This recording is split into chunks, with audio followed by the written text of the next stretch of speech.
A little bored, so I figured we'd talk about basketball. Say, what does this motherfucker know about basketball? Maybe a little bit. I used to play a little. Probably still could. I'm quite out of shape, but coached a little bit. Played for many years. Played against some people that you wouldn't believe. But yeah, I know the game enough. And this I was looking at all the trending things happening today, so I thought, well, what a better topic than Carmelo Anthony from Baltimore, stomping grounds, and the best players maybe who the top five would be. I've had this conversation late night with people plenty of times, and it really depends on your age bracket who you think is that good. And I don't know. I hear a lot of people really make an argument that Carmelo is that good of a basketball player, and it's just not. He's Look, if you're in the NBA, you're better than 99.9% of the people on the planet. But you know, elite level players, you know, people that watch the game, people that watch the armchair quarterbacks, and people that watch basketball, half of them never played. Half of them are living vicariously through shit that they've never done, have no idea how to do, and so they think it's like Mozart. How crazy is that? But if you play the piano, you realize it's amazing. But you could probably play some of the shit that he's played. But everybody else out there really thinks he was that, because there's this big thing going on now, like that he's not in the league and should he get picked up again and blah blah blah. And then people always quote stats and quote all this, and he played for the Team USA, and he's on the Olympics team, obviously. Yeah. I got all the stats on these players. I get it, but it has zero to do with stats. It has everything to do with, it's called the eye test. It's have you played the game test. There's no offensive and defensive players in basketball. There's only basketball players. It's not like football where you're on the field for half the time and off the field for the other half. It's when you play somebody, it's like, oh, that's a great offensive player and he stinks at defense. Then why the fuck do you want him on your team? And there are certain aspects of the game that you have to be better at. Now, this all being said, we must remember that the whole league is completely rigged. If you don't know that, you're wildly mistaken. To what degree? Is it just the refs? Is everybody a character actor in there? Is there magnets in the ball? Is it down to every single play? I can't really answer that, but certainly it's scripted to quite a degree. Um, okay, all that aside, athletic prowess, how good are these players? They're fucking amazing, all of them. But in the grand scheme of things, if I just come to this blindly and say, okay, everybody's playing basketball at their full capacity. Carmelo Anthony isn't even the talk of the top 50 players ever. He's not even the top 100. I could name 100 players before I'd name him. I mean, I don't know that I could really off the top of my head, but I could go through and just eye test everything that I've seen and say, I'd take him, I wouldn't take Carmelo Anthony. No. He's not going to be a first ballot Hall of Famer. He might get in, but I don't. He's not that good. And he's and for most people they're like, oh, he's a bum. I mean, he ain't a bum. He's torching teams, but he's a liability on defense, and he's a ball hog, and he ruins the flow of the offense. Now, does he do that because he doesn't know how to play the whole game? I don't think so. I think he's doing it because that's his role and that's what he plays. But if he is just doing that, then he's fucking up, because everybody in the NBA can. I was having this conversation the other day with somebody where they're like, "Oh, but so and so can get their shot off anytime they want." I think we were talking about like why you'd rather have a point guard or a point guard like so and so that could get their shot off, right? Than somebody like Steve Nash. I'm like, he won MVP twice, not only because he was averaging 10 assists a game, but he was averaging 20 points, and he could get his shot off anytime he wanted, anywhere he wanted, against players that were bigger and supposedly more athletic than him. So, that's ridiculous. So, players in the NBA everyone can get their shot off. Is it going to be a good look at the basket? Not always, but players can get a shot off. Even you can go find D3 players that to walk onto a D1 floor and still get their shot off. Is it going to be the best shot? No, but you can find some high school kids. Shit, do yourself a favor. Go look into when kids were coming out of high school. Do you know who came out of high school and played in the NBA directly out of high school? That's proof of the things that I'm saying. If I can take somebody out of high school and directly throw them into the NBA and they're effective, it shows you like there's not that big a gap between what's really, really good and what's going on. You know who went? Kobe, J.R. Smith, Kevin Garnett. 2 of those 3 people would put in their top ever. I'd say J.R. Smith is a better player. I'd say J.R. Smith could have been a better player than Kobe. I don't think Kobe's as good as everybody. He's a second tier Michael Jordan. All he did is mimic his entire game. Kobe's nice. Kobe's nice on defense and offense. I just wouldn't want him. You know, he's another destructive force to the offense. I don't care that he won championships. If we're talking about just playability, who would I put top 5? It's not going to be Kobe. And despite most people's opinion on who is the best of all time, I'll just go ahead and say it again. Scottie Pippen is a better basketball player than Michael Jordan. I would take Scottie Pippen first, overall. I would take Scottie Pippen. Because he can do everything on the floor, both ends, in to a higher degree. I would take Scottie Pippen. Scottie Pippen was first ballot, and he's a first ballot Hall of Famer. Is Carmelo going to be? Nope. So to even say, oh, Carmelo's even that good, like, you're talking about the second best player on a team, which was Scottie, and he's still way better than. I mean, and have you ever looked at when Mike Jordan went and played basketball the year after went and played baseball the year after he quit basketball first time? Who ran the team? Scottie Pippen. Go look at his stats. They went to the playoffs. They didn't lose a step. They didn't lose a step. They didn't win the finals, but go look it up. So I would take Scottie. I would take let's see. I don't think you can help but to choose Shaq for your center. You know, if all the rules are as they are, you got to take Shaq. You have to. So I take Scottie first, Shaq. Well, I wouldn't even have to take Scottie first, because if I take Shaq first, Scottie's going to be there way down the line. So I'll take, you know, but player, if I want the best player, I'm going to take Scottie Pippen. Then I'm going to take Shaq, but he again wouldn't be my, that's a tough, who would I rather have? I mean, would I take Tim Duncan? Would I take Olajuwon? Would I take the Admiral? I don't know. Olajuwon's mad nice. He can get would you take Yao Ming? Would you take Yao Ming over? I might take Yao Ming over Shaq. But the only reason you can't really compare the two is really just he didn't play a whole career. Too many problems. But if you're just playing a couple games, best players, I guess I'll take Shaq. I mean, Yao Ming that's a toss-up for me. Point guard. Let's see who we got.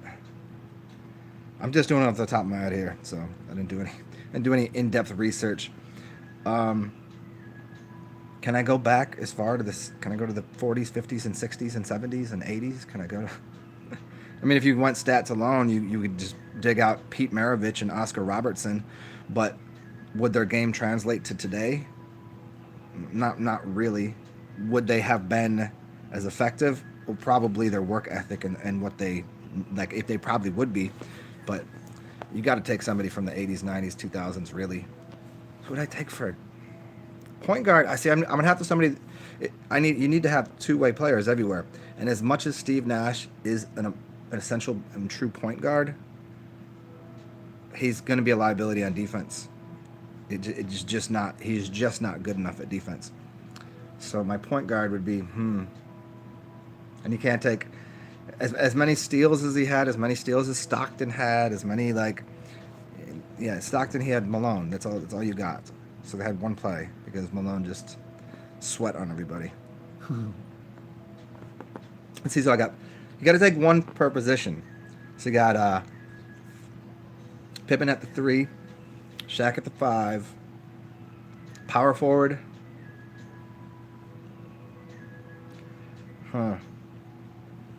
That's a tough one. I mean, I guess you got to go with LeBron. I mean, because LeBron could play. I mean, he could switch positions. Like he could play power. He play power forward. I mean, but they wouldn't play this. They wouldn't play. He wouldn't be like, okay, he's playing. He's gonna always play down on the block. No, because the NBA's changed.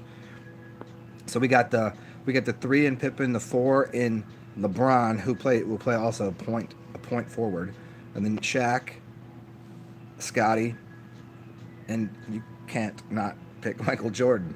So there it is.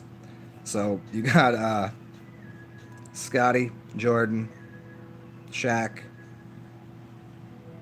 Was this? I think this sounds right to me. Scotty, Jordan, Shaq, LeBron. Is this gonna be right? Hmm.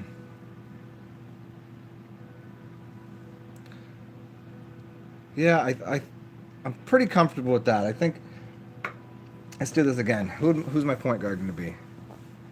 Am I gonna have a true point guard? Because yeah, you gotta have a true point guard. You do. I mean, just because everybody on the team there can handle the ball.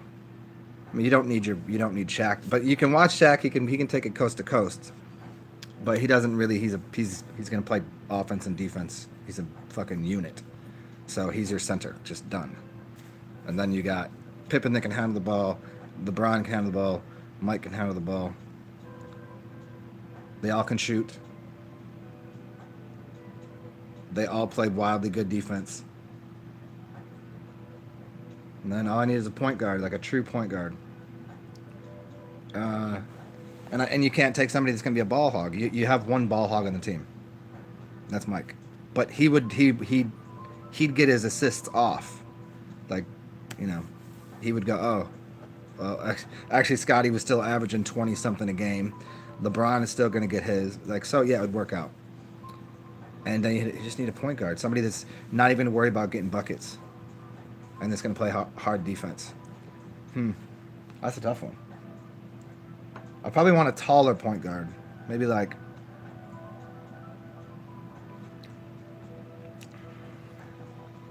See, I'd want somebody that could fuck people up, like cross them over and make them look silly. Because I think at that point, if I have those four, you're not going to lose. I take Jamal Crawford. Guan Yin, what are we talking about? I'm just talking about basketball because why not? I thought I'd just talk about something that interests me besides all the other shit that interests me. I was doing a couple popular topics today, things that were trending on YouTube, and so I did my last video on the Jello challenge, and I'm drinking my version of Jello. It's called Suntory whiskey, Suntory. So cheers to you. And the last thing was Carmelo Anthony shit, because I don't really watch basketball as of late, but that's my favorite sport.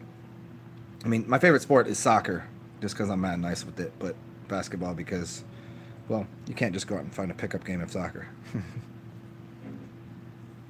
So I'm trying to figure out who my point guard would be. It's a tough one. And I guess it's just because I haven't watched basketball in years, and did you ever watch basketball? You don't know basketball? I'm just talking to no one right now. That's fine. I'm just trying to find a new audience because I think I'm getting real. Yeah, you can't relate to sport. Don't worry, Guan Yin. We'll get back to. And I love the fact that I still call you Guan Yin. Guan Yin. That's a little chalice, yes. Somebody's got just help me with this last thing so I can move on to another topic because I just need my point guard. And they have to be good on defense too. That's all. That's my only. That's only my dilemma is that, or else I'd pick Steve Nash. I'm gonna go with Steve Nash up until I can figure out who isn't gonna hurt me on defense too bad. So there you go. There's my 15-minute talk on why Carmelo Anthony is nowhere even going to be in the Hall of Fame. Just put it that way. And another team picking up is a pointless endeavor because he's a ball hog and he ruins the flow of the game, regardless of if it's all scripted or not. Okay, so what's next, guys? I think we covered that. Now we'll move into some other more whatever the fuck we want to talk about. You don't even know what those terms mean.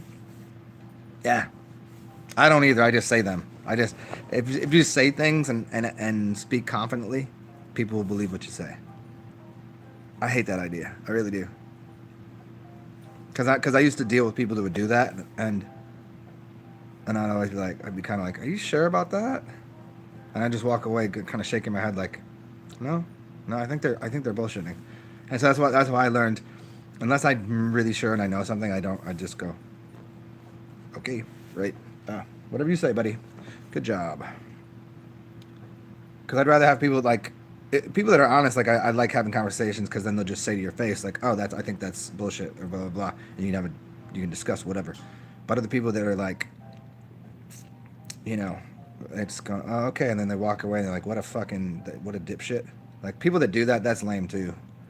Like I don't, whenever I talk the shit that I talk, I'm sure people are like, "What a dipshit."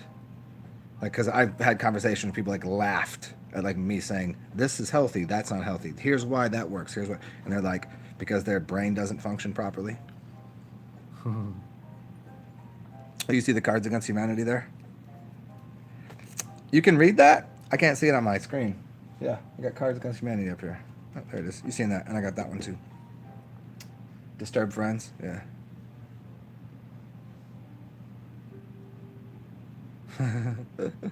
Guanyin, sports are beyond what you can comprehend.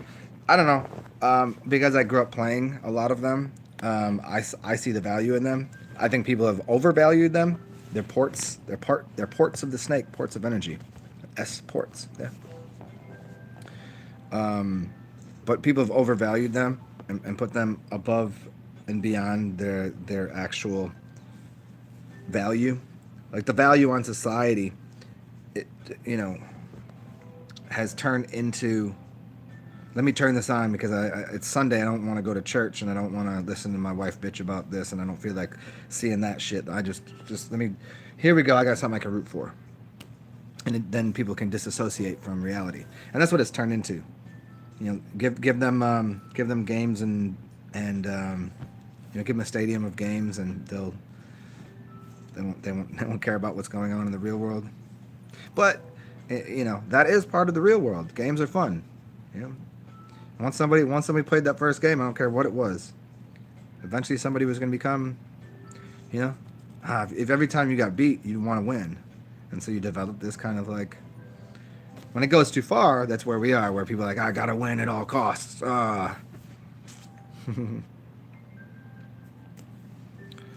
Oh, gambling is what forces the hand. Gambling is what forces it. Gambling and money in general. Once there was money and capitalism, it forced gambling to be a thing, and it's kind of akin to when teachers in the book, what's it called? The Republic by. Was it by Plato? I think Plato wrote it, and he referred to the idea of once teachers end up getting paid, it's going to ruin education. Once anything to do with money comes into, like if they're being here's a paycheck, go teach this lesson. It's different than how the monks walk along, tell a story, and have their little tip jar and say thank you. Here's a story. Here's an education. And that's different than, okay, class, somebody's gonna give you $100. Somebody gives them $100 to teach you a lesson. And it's like, Which trying to make that that analog, that allegory, that analogy. That's when things got disrupted, because that was basically bribery. Bribe a teacher to tell students something that's not true. Now, did that always happen? No, but like. Somebody came up to you, okay, his teacher, he's got a class, 1,000 people. Somebody says, I'll give you $1 million to teach them about this product that I'm selling. And that person doesn't know anything about the product. And the person selling it, telling them, I'll give you $1 million, you just go ahead, here's why it's really good. And it looks really all shiny and fancy and whatever. But there's a Trojan horse in it.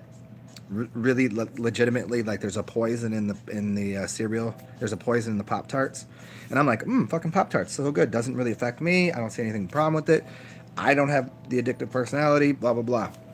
And I go, okay, check it out, guys. Pop Tarts are great because of this reason. All of a sudden, all these people are buying this shit up, but not realizing there's MSG and all of the other kind of addictive drugs in it. And so that's the idea of what sports have become drugs, and gambling as a natural outpouring. If you ever go and play somebody enough and you're kind of even, you kind of go, all right, I'll bet you. I mean, without money and without gambling on the side, betting somebody, be like, oh, I'll bet you, you know, I'll beat you at this, and you come and you help me do some housework tomorrow. And if I lose, I'll come help you do some housework or whatever. And that's probably what was going on before the invention of money and all of that. So gambling was a very, very hardy thing. Let's say hardy. And then you get money, and now leveraging happens, and all of a sudden, I got a line on this. It's like 10. We'll put 10 points on this one, and then all of a sudden, okay. Let me talk to this guy over here. Look, we just want to win by 9 because I got my man over here. He's got some he got $1 million on it. So we do. All of a sudden, that just turns into a whole. Anyways, we get into what fucking gambling is and shit. Yeah, funny stuff, huh?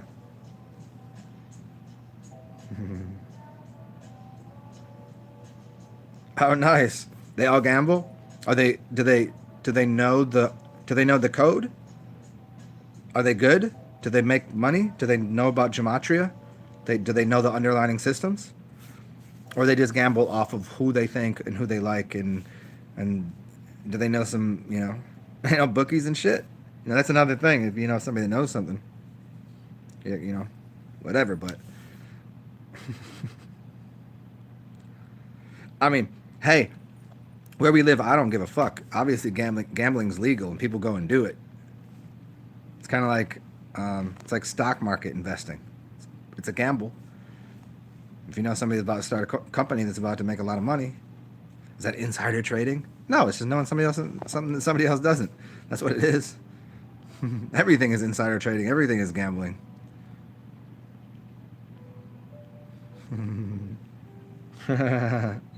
Perceived happiness. Hey, power is longer than a moment of perceived happiness for a lot of people. But yeah. Oh, they lose because of it? Damn. Tell them if any of them have any kind of sense about them. Tell them to go watch gematria channels. Go watch Zach Hubbard. Go watch all these dudes. Don't listen to them. Listen to how it's done. And listen to the coding. You got to figure it out for yourself, and it's going to take some homework. But there's a code in it. That's for sure. It's easier said than done, but you can. It's like a sleepy dog on the floor. I have enough drugs in your life, the good ones. Oh, you like those? You like those kind of drugs? Gambling is a drug. Television's a drug. Yeah. I was talking to somebody earlier about drugs, thinking that they were talking about a comedian, and somebody said, "Why is that comedian so excited?" And somebody goes, "Ding, ding, ding! It's cocaine." Like making a comment, and then the next comment is like, "No, that dude's sober. He doesn't do any drugs." And I'm like, that dude drinks like 4 Starbucks Americanos every day. You don't think that the caffeine is a drug? You don't think the shit that they're spraying all over the beans is a drug? Like, ding, ding, ding, that's a drug too. Just because it's legal doesn't make. In fact, it makes it probably way worse. As I'm sitting here looking for my cup of coffee because I've just talked myself into it because I only drink coffee once in a while. Let me go grab it. Give me 1 second, y'all. Hold on, I gotta give this dog foot pettings. Oh, you like that, huh? Oh, she got up. Oh, did I squeeze you too much? Huh? There you go. Oh, it's sunshiny out. The only reason I was on here really was because I was gonna go to this event for music. It was this jazz event, and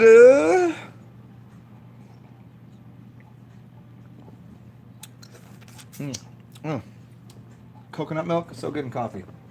The vanilla chocolate coconut milk, and some chaga mushrooms, so good.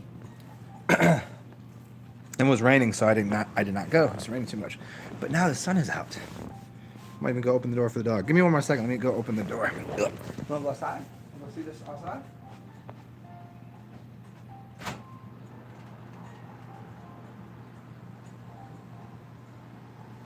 Look at that. There you go.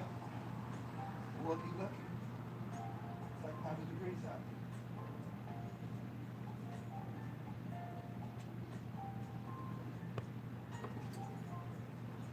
There you go. You can go out there if you want.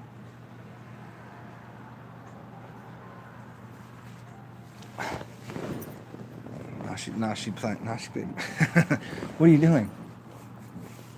Now she wants to play. Come here. What are you doing? Go on. I just opened the door for you.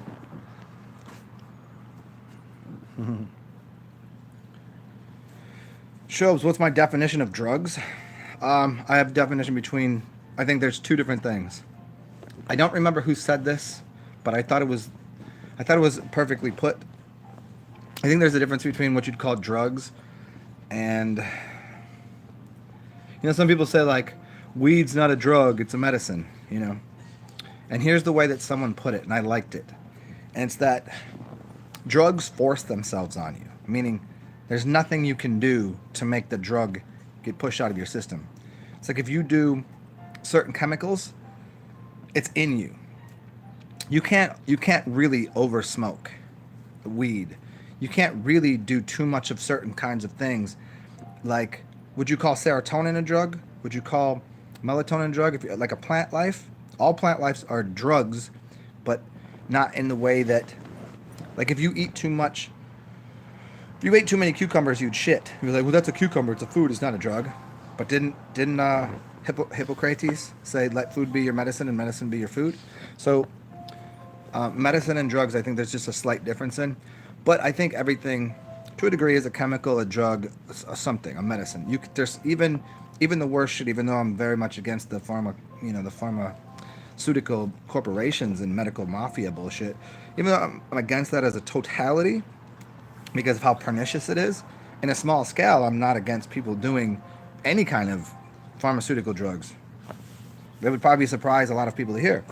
No, because I think some people in certain situations, that's the most immediate source. Like, if people knew what the fuck they were doing, there would be their trees right there, and they could be like, grab that fucking plant, grab this. We already got the medicine man. They already made it. It's all alchemized. It's not chemical, laden bullshit.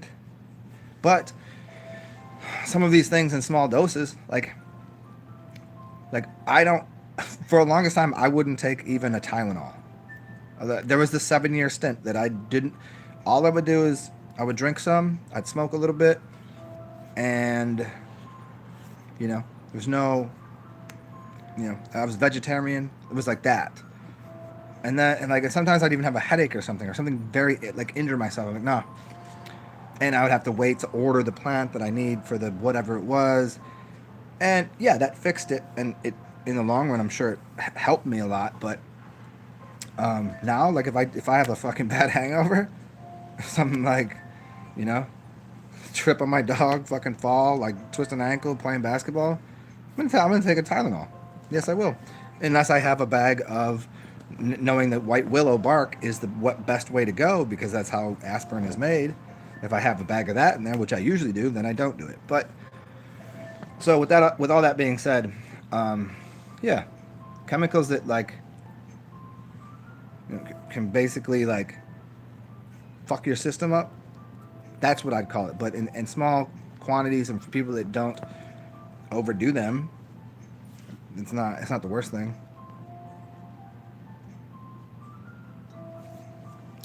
Well, something that alters your state and consciousness is anything. The television does. Music. The music is a drug. I'm listening to this. Petting a dog is a drug. It alters my state of consciousness. Getting pussy. Pussy's a drug. Dick is a drug. Smell my armpits. That's a fucking drug right there.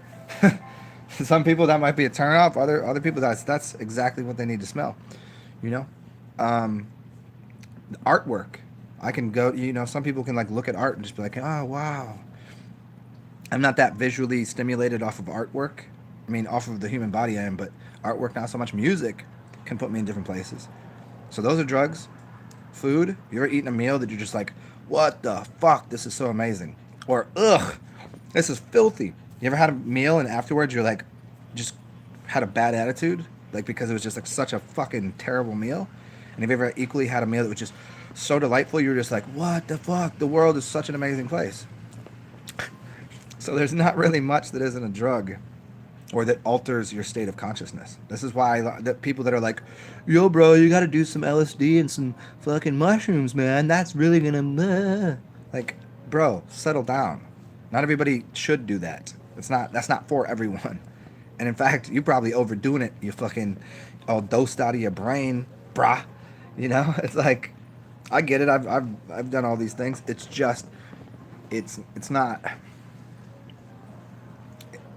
Thinking that that's the only way, that everything is that's the only thing that's psychedelic. No, I can fast on water and have a psychedelic experience just from smelling in the grocery store. And you need to go eat something to have wait a second. So you got to eat the mushroom. So what is the mushroom?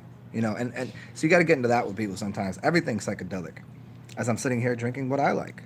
So it's no judgment about. It's just that everything is a psychedelic experience if you allow it to be. Look at all those beautiful colors right there.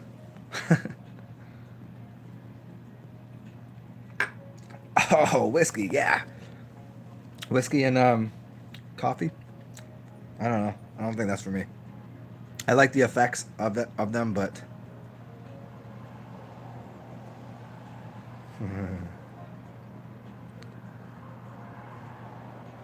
uh, the young great microdose mushrooms. I think is a great idea. I think microdosing most things is a great idea, and I think with people with the right mindset, I think heroic doses could be cool. But again, there's some people that don't come back from those trips, you know. So I don't think that's for everybody. Yeah, you gotta know who you're fucking with. You gotta know. You gotta have a guide, a tour guide, as it were. So yeah, it's not microdosing is the way to go. Um, Guanyin, I didn't know who you're talking to. Are you talking about? It's a stepstoning, not a crutch. Yeah, sure. I mean, I agree with that. I didn't know who you were talking to. Were you talking to the young great or what's up, Shobes? Parsival, a drug is anything you need more of each time. That's an interesting way of looking at it. Then people would have to say weed is a drug too. No one's gonna get away from that. I don't know anybody that went from just smoking a little bit here to like doing fucking a gas mask, doing dabs and shit. That's a fucking drug, ain't it? Even people see the funny thing about alcohol. There's an upper limit to how much people can drink. There's nobody I know can drink. No one, but I know people that can smoke like until they're not even. It doesn't make any sense. There's a level to like lightweight drinkers and heavyweight drinkers, yeah. But smokers, it's like they ain't even putting the fucking weed down. It's like they just in a cloud of. That's medicine, right? It's gonna show them the whole world. That's all they need. See what their life is like without it. You know what I mean? I'm not saying it should or shouldn't be used. I'm not saying it is or isn't a drug, but that's an interesting way of putting it. I don't know. What do you need more and more of each time? Shobes, what is my philosophy of life? I don't have one. Life is what it is. I don't. If you, my philosophy changes based on everything that I do. I don't know. Ask me that when I was 10. Ask me it when I was 20. Ask me it now. At least I know. At sometimes, even today, I'll have the philosophy of a 5-year-old, and sometimes I'll have the philosophy of a 100-year-old, and sometimes I'll have the philosophy of a woman, sometimes of an Asian man, sometimes of a old head, sometimes of a dog. I don't know. sometimes of a cat, sometimes of an auroch, sometimes of a fucking rhino. Like philosophy is such a philosophy, you know, Sophia. I don't know. I don't really have one. It's too many. I think it was the book. Um, well, it's a common theme in a few books, but one is what is it called? I think I might even have it up here. Let me see if I can find it for you. Confederacy of the Dunces. That's one. And somebody else had said it. That, yeah, I'm a man of many ideas. Of course, I'm going to contradict myself from time to time. So, like, if you listen to everything I said, you're like, do you contradict yourself there? I was like, yeah, well, sometimes shit changes. Sometimes it can't all fit together exactly in this homogenized piece of information that is one philosophy. Like, a lot of ways, and you could just start naming off go through your book that says, here's the types of philosophy and the discourses of these types, the aesthetic. Well, you got the aesthetics, meaning what's going on around you and saying everything should be beautiful. Then you have the ascetics, which say, no, I don't want anything to do with anything. I've had both of these lives. You've got people that are into like all of the good stuff. I want all the shit. I want everything. Then you have you know, then you have people that are very moderates and this philosophy of, well, little moderation doesn't do no harm. Yeah, these all exist, all simultaneously within my philosophy, which is have no philosophy. The way of water is that there is no way of water. It goes where it wants to, and I kind of upgrade that into the way of the air. What are you gonna do with it? Once you breathe it in, hold it in too long, you got to breathe that shit out. Is that air you're breathing or ether?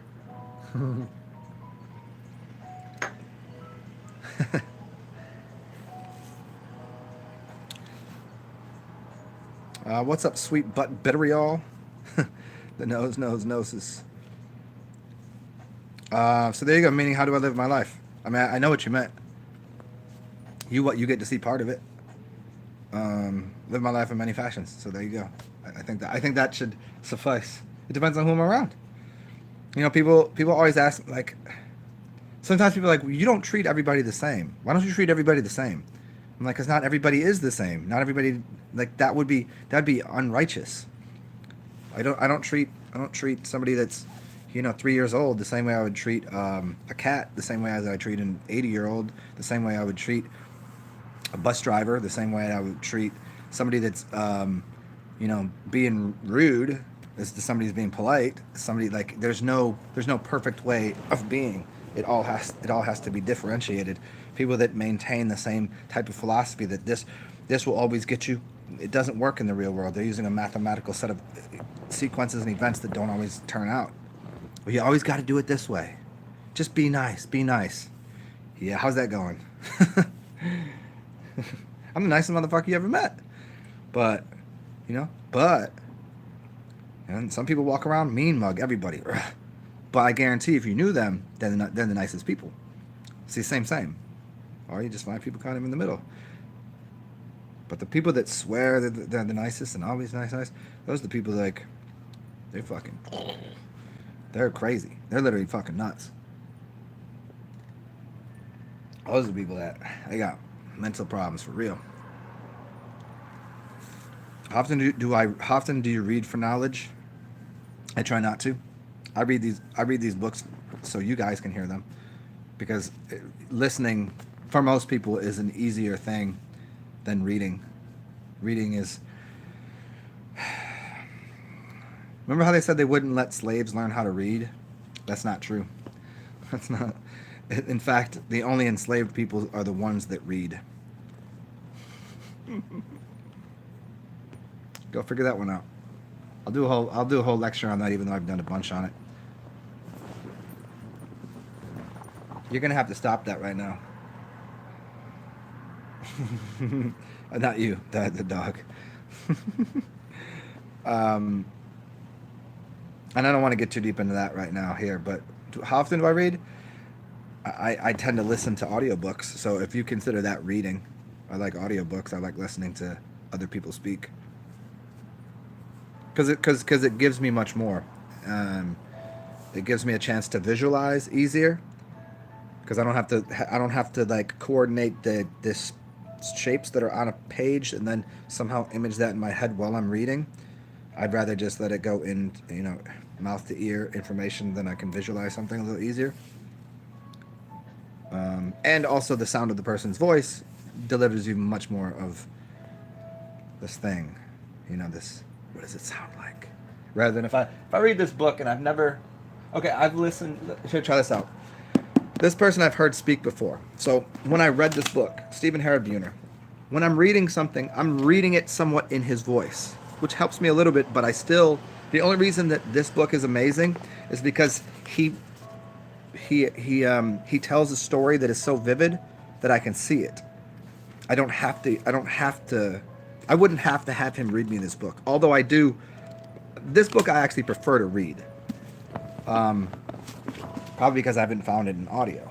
But other books, if I don't know someone's voice, I don't get to hear what they're saying. I don't get to hear it in their tone. I just read it as like a blank page. It's like the blah blah blah blah blah blah blah. Does that make sense? I think I'm gonna get a new chair. I don't think I like this chair anymore. Yeah. Just happened to fit here when I got it. What do you want? Do you want snacks? Hey. I opened the door for you. Did you not want that? Hold on one second, y'all. Let me give this dog something for her face. Do you want something? What do you want? I'm gonna close this thing. This is not good.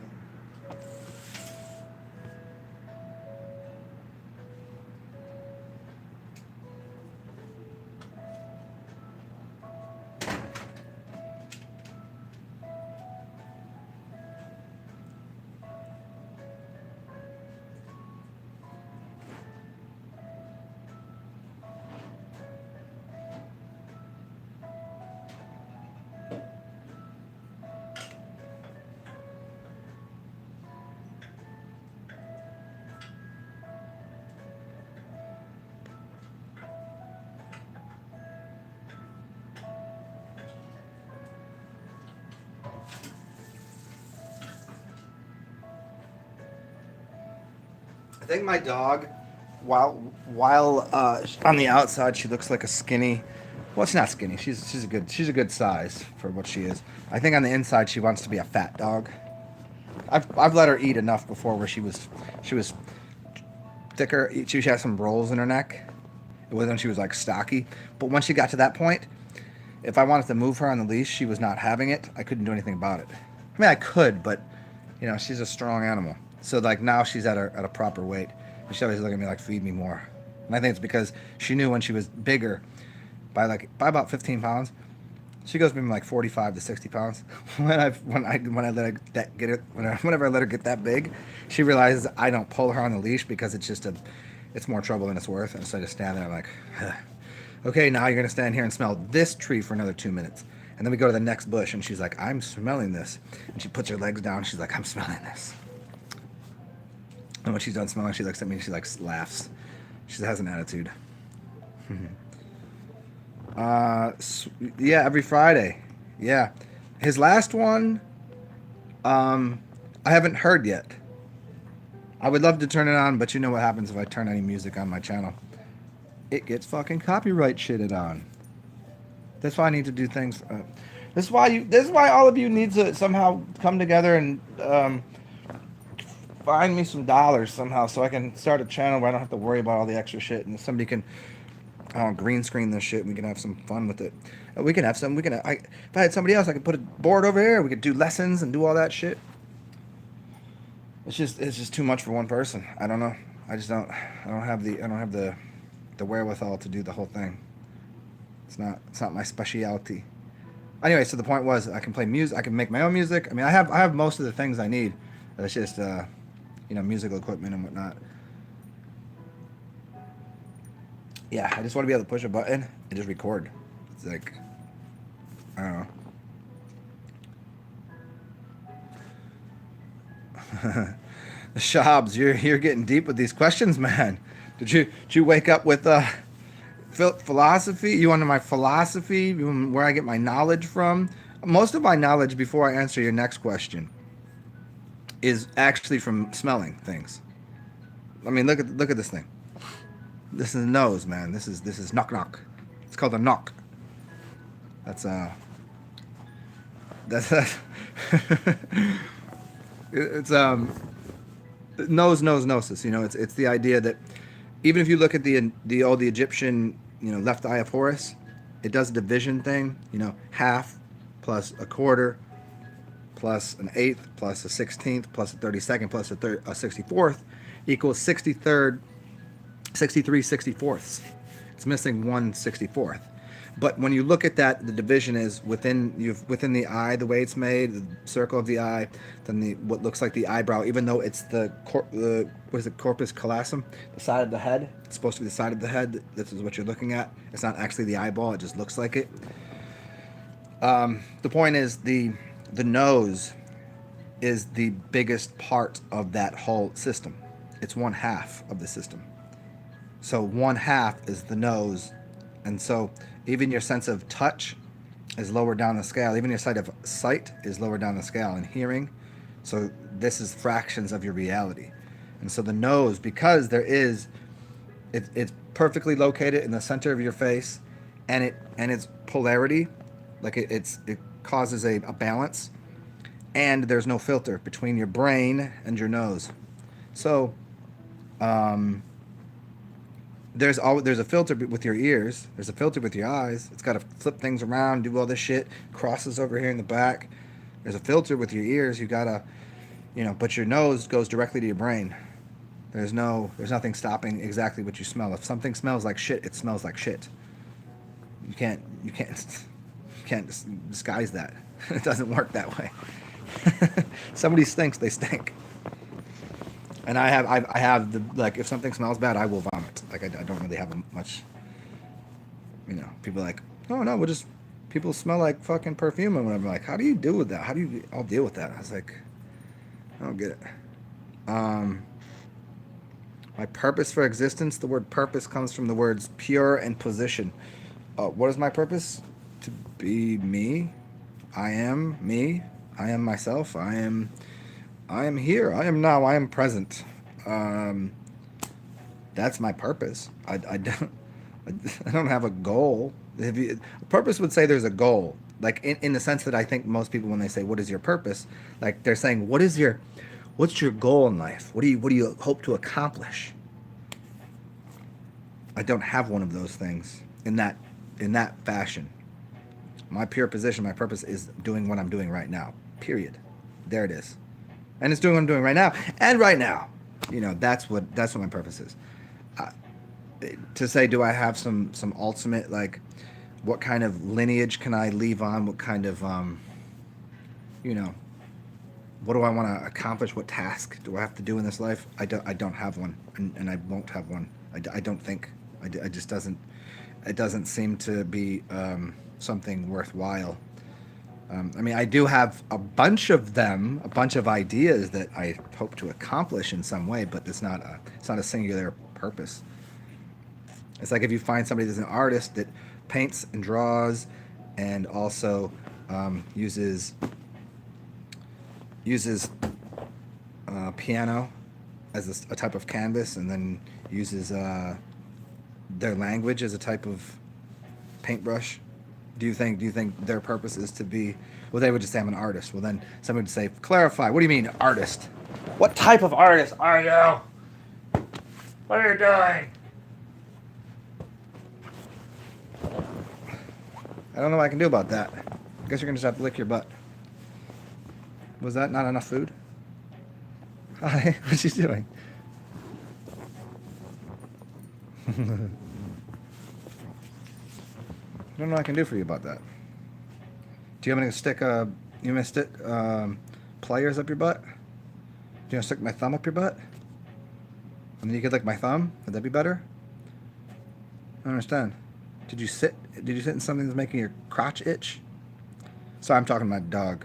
You guys don't pay attention to this. This is not for you. This is a intimate one-on-one time I'm having with Meatwad.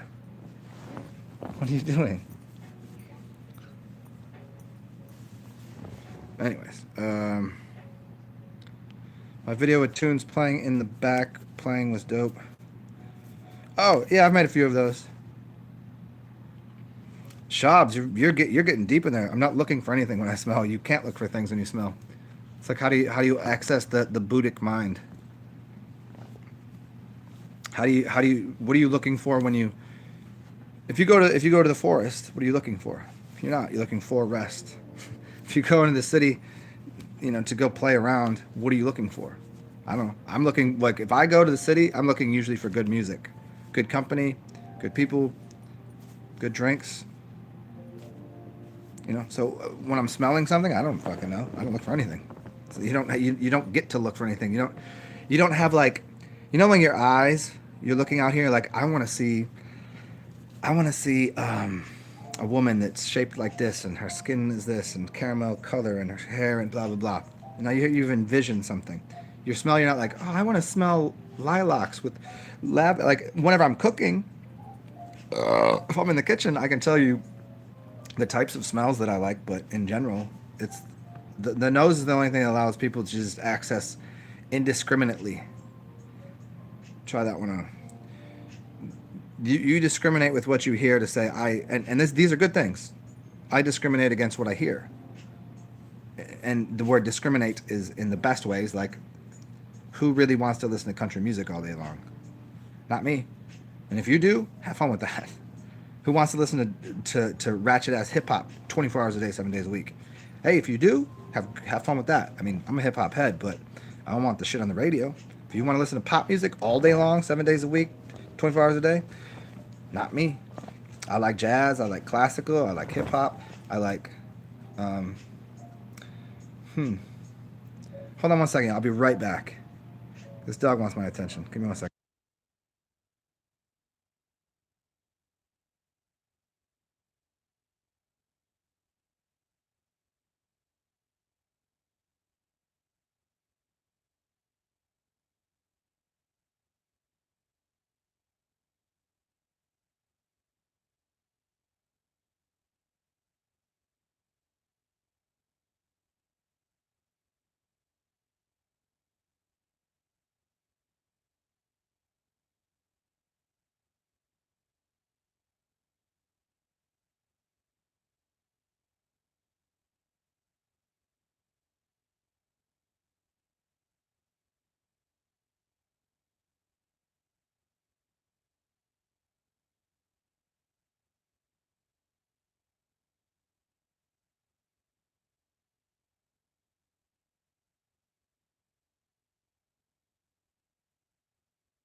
Okay, we back.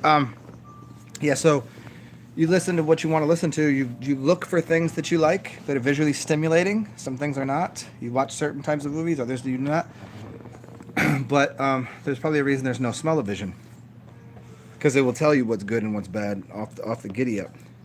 Like you don't select something.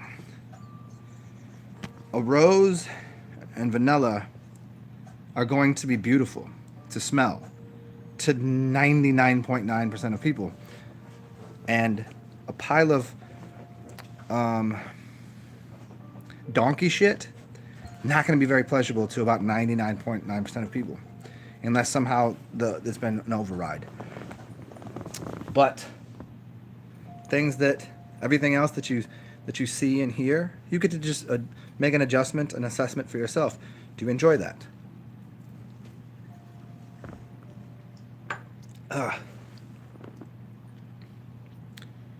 Jorism, what's up, man? How do you do what it is, yo? What it is? What's up, Lucius?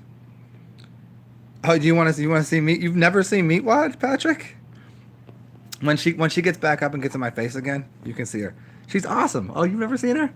She's been kind of just lame these past couple days because it's been rainy, and she gets like oh, she gets moody, and because I haven't been out, so she gets more of my attention, and then a couple times I do go out, she comes kind of like she gets sometimes like possessive and whatever. She's old, but she's not that old. I still think she's a puppy. She still got puppy attitude. She's like 13 years old, 14. Pit lab. She's awesome. But like, she's a dog of divorce. Let's put it that way. I'm not divorced, but that's what me and my friend call her. So when she leaves and doesn't get to see the dog for a while, like if she takes her luggage because she goes and travels a lot.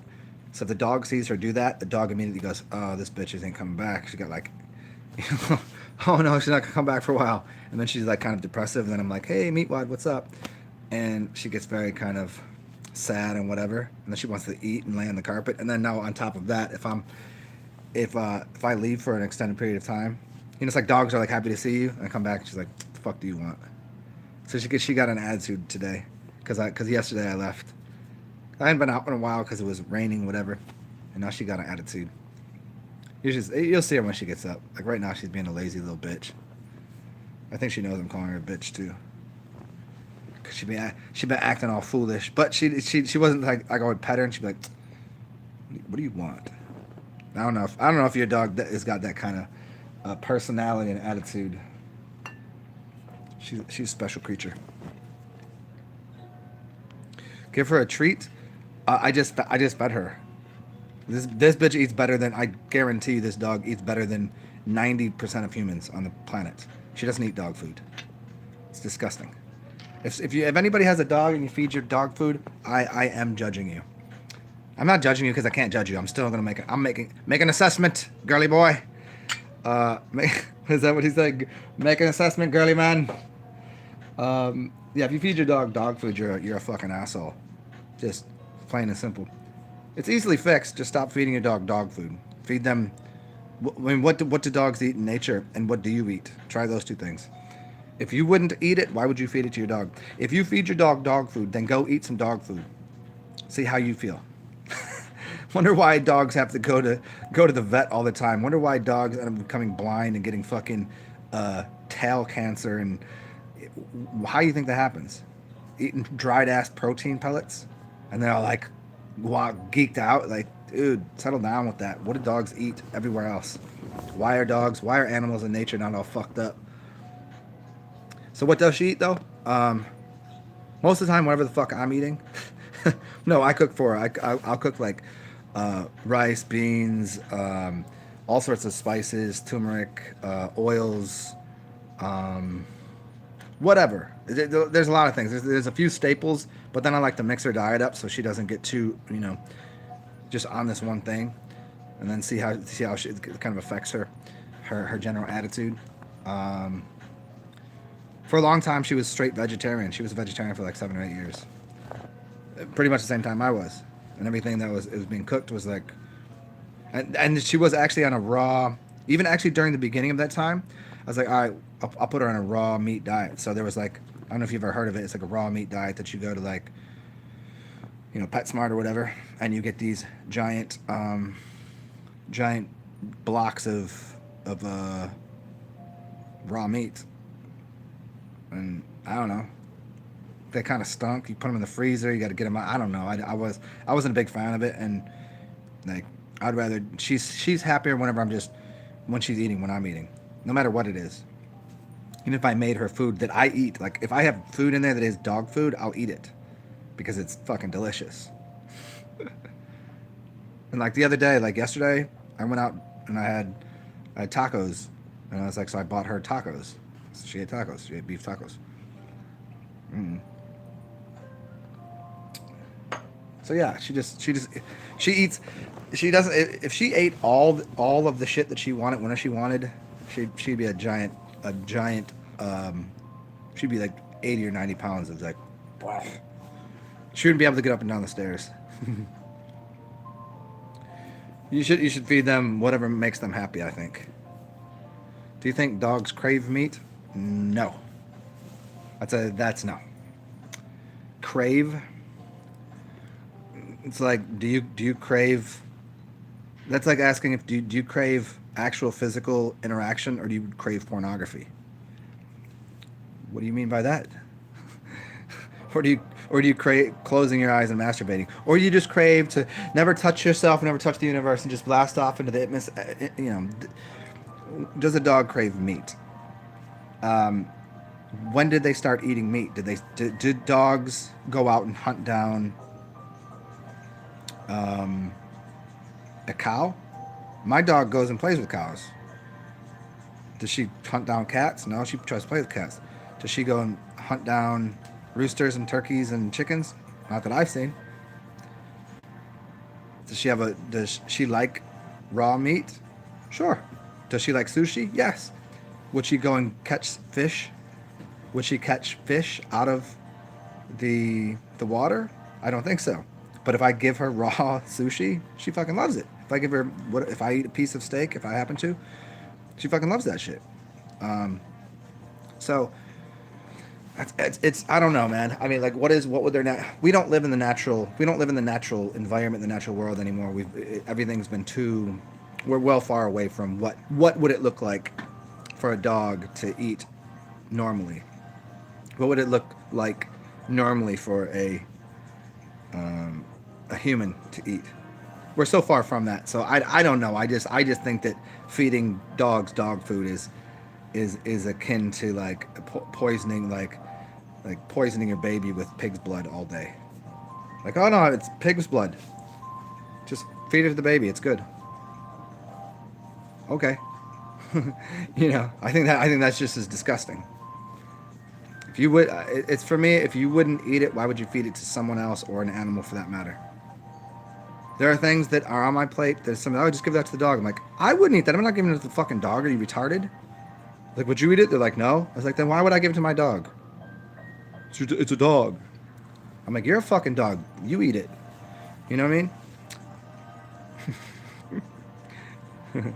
mean? What's up, DIE breathing? Solicitor, what do you mean?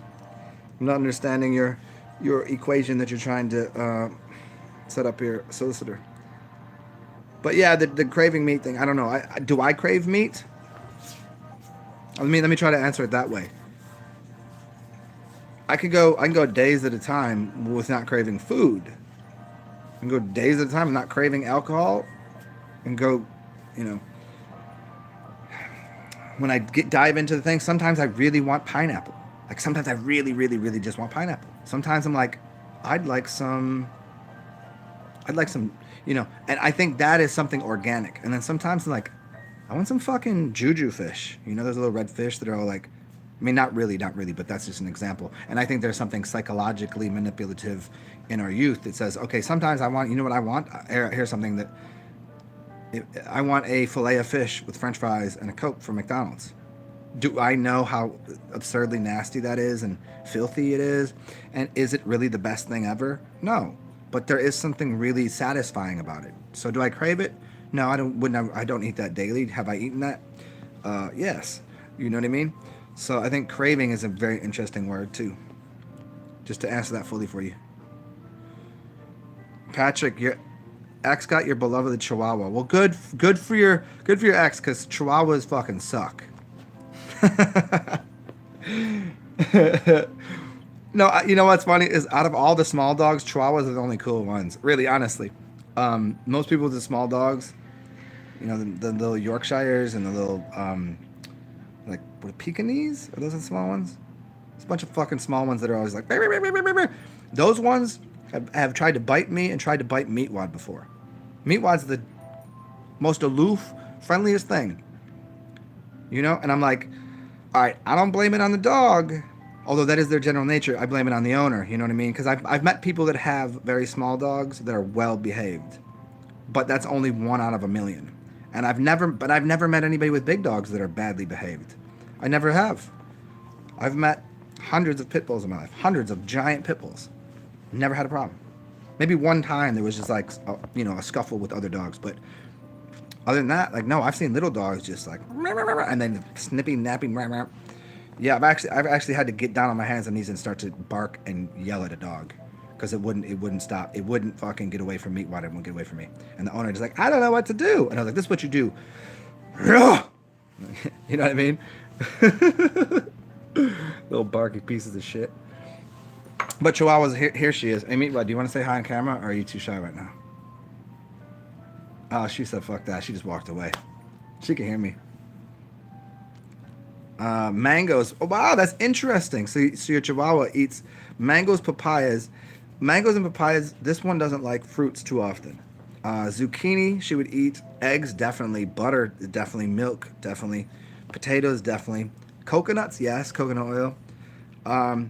Yeah, but that's an awesome diet for any human being, any animal, anybody, really. Yeah, the eggs, milk, and butter, man. Like, all animals will, if you put some unpasteurized milk in front of them, I don't care what animal it is, I don't care where it's from. Nobody, these fucking vegans are, nobody eats milk from other animals. Put a bunch of fucking raw milk from 50 different animals on the ground and see what animals choose what milk. They're all just going to universally recognize that it's the milk of the mother. And in fact, I'll get up in there and drink some milk too. You know what I mean? So, yeah, milk is where it's at, man. Can't be mad at milk.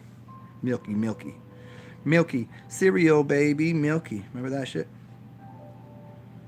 Black beans and pinto beans. Does she get the farts from the beans? She can digest the proteins in the beans? As long as it's, they're done up well. But some dogs have farties from the beans. Shabs, you don't feel satisfied with a bit of meat. Yeah, I've never had that feeling. I mean, I don't know how long you've watched my shit, but I tell people about, proper diet and nutrition and where the shit comes from. And it does not have to include meat, but it depends on where you live and what you're, there's a little bit of blood type, a little bit of upbringing, a little bit of where exactly do you live.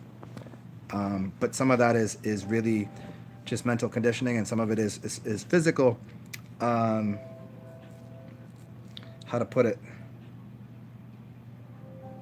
Like right now, if I was like, I crave a cigarette, what is that? There's like a Nick fix or something. If I'm like, I just crave like, whatever. There's cravings, and those types of things, you could get over. Do they crop back and come back up? Yeah, but if you fasted for a long time, those would go away. When I was very vegetarian, I didn't have any cravings at all. There was zero. I abhorred the smell and use of meat and anything to do with it. And then in there was also this feeling like, oh, I'm going to change the world. I'm going to heal the world. I'm going to heal myself, and I'm a better person, and blah, blah, blah. And then I just got rid of that attitude and everything, and I've been happy ever since. Do I eat a lot of meat now? Maybe more than I should, but I live in a culture and a climate that if I want to have the best food, you got to eat meat. It's just what's there. If you want to have the best fucking food experience, it's like, that's what you do. Hey, I'm not here judging people about what the fuck they consume. Just don't kill my dog and eat it. You know what I mean? If you got an animal, I mean, I get it from the whole, like, I get the whole thing. But you know what? As I'll say, as Neville Goddard was awoken one evening by Abdullah saying, Neville, you're so good, you're good for nothing. And when he went back to the States from being in Barbados, he smoked, he drank, and he ate meat. And he became one of the greatest teachers that has ever walked the face of the earth. I mean, at least I think so. But yeah, I mean, I get it. It Neville had too many quibbles in the world. Too many qualms. Not saying to go and get yourself some fucking bad habits. I'm not saying to go smoke yourself fucking Newport Lights and eat fucking bacon every day. But, you know what I mean? Find what you enjoy and do what, enjoy what you do. Yeah.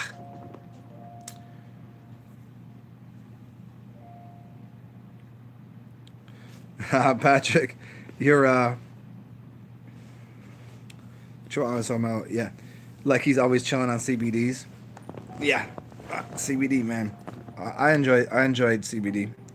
I don't really prefer the all the extra psychoactives. See, everybody's like, oh, why don't you smoke pot? Because you know how these fucking idiots. Oh, am I gonna don't get me all don't get Zen all amped up. These fucking idiots out here. Like, there's 6,000 varieties of marijuana. You got to just find the right one. Like, do you know how much chemical alteration and genetically modified shit's going on with weed these days? And now that it's co-sponsored by your friends and family at the pharmacopoeia, or the pharmacia, excuse me, meaning poison makers, pharmacia, pharmacopoeia. Uh, you think those people don't have an interest in getting you addicted now that they're fucking taxing you for it? You twats. I mean, literally, it's fucking idiotic. It really is. And like, oh, like, you know, so many people that are like, you know, getting fucking like, I'm paranoid or weird. Like, I thought weed was supposed to be the medicine. I thought that was the, you know, when I first was a youngster, a dime bag was a dime, you know, and it came like there it was. Just pick the seeds out, smoke it, and it'll be fine.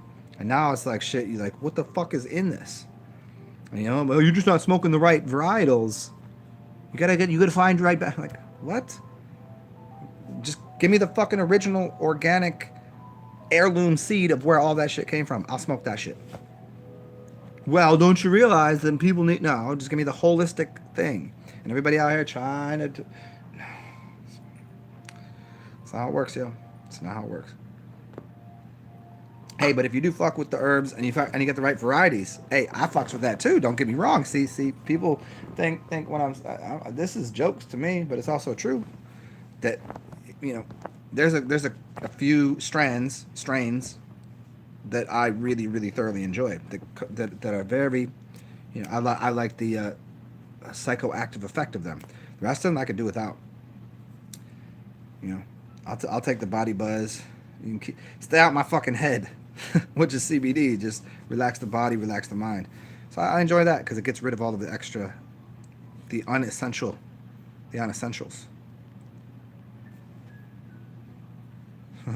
In the Philippines, little black dog tastes the best. Well, I don't have a little black dog. I got a big motherfucking black dog, and her name is Sirius. She's the black dog star. She's the mother of all the black dog stars. So if that's what you motherfuckers eat in the Philippines, I'll send her ass over there and she'll eat all your asses like, row, row. Oh, sorry, I didn't mean to wake you, mama.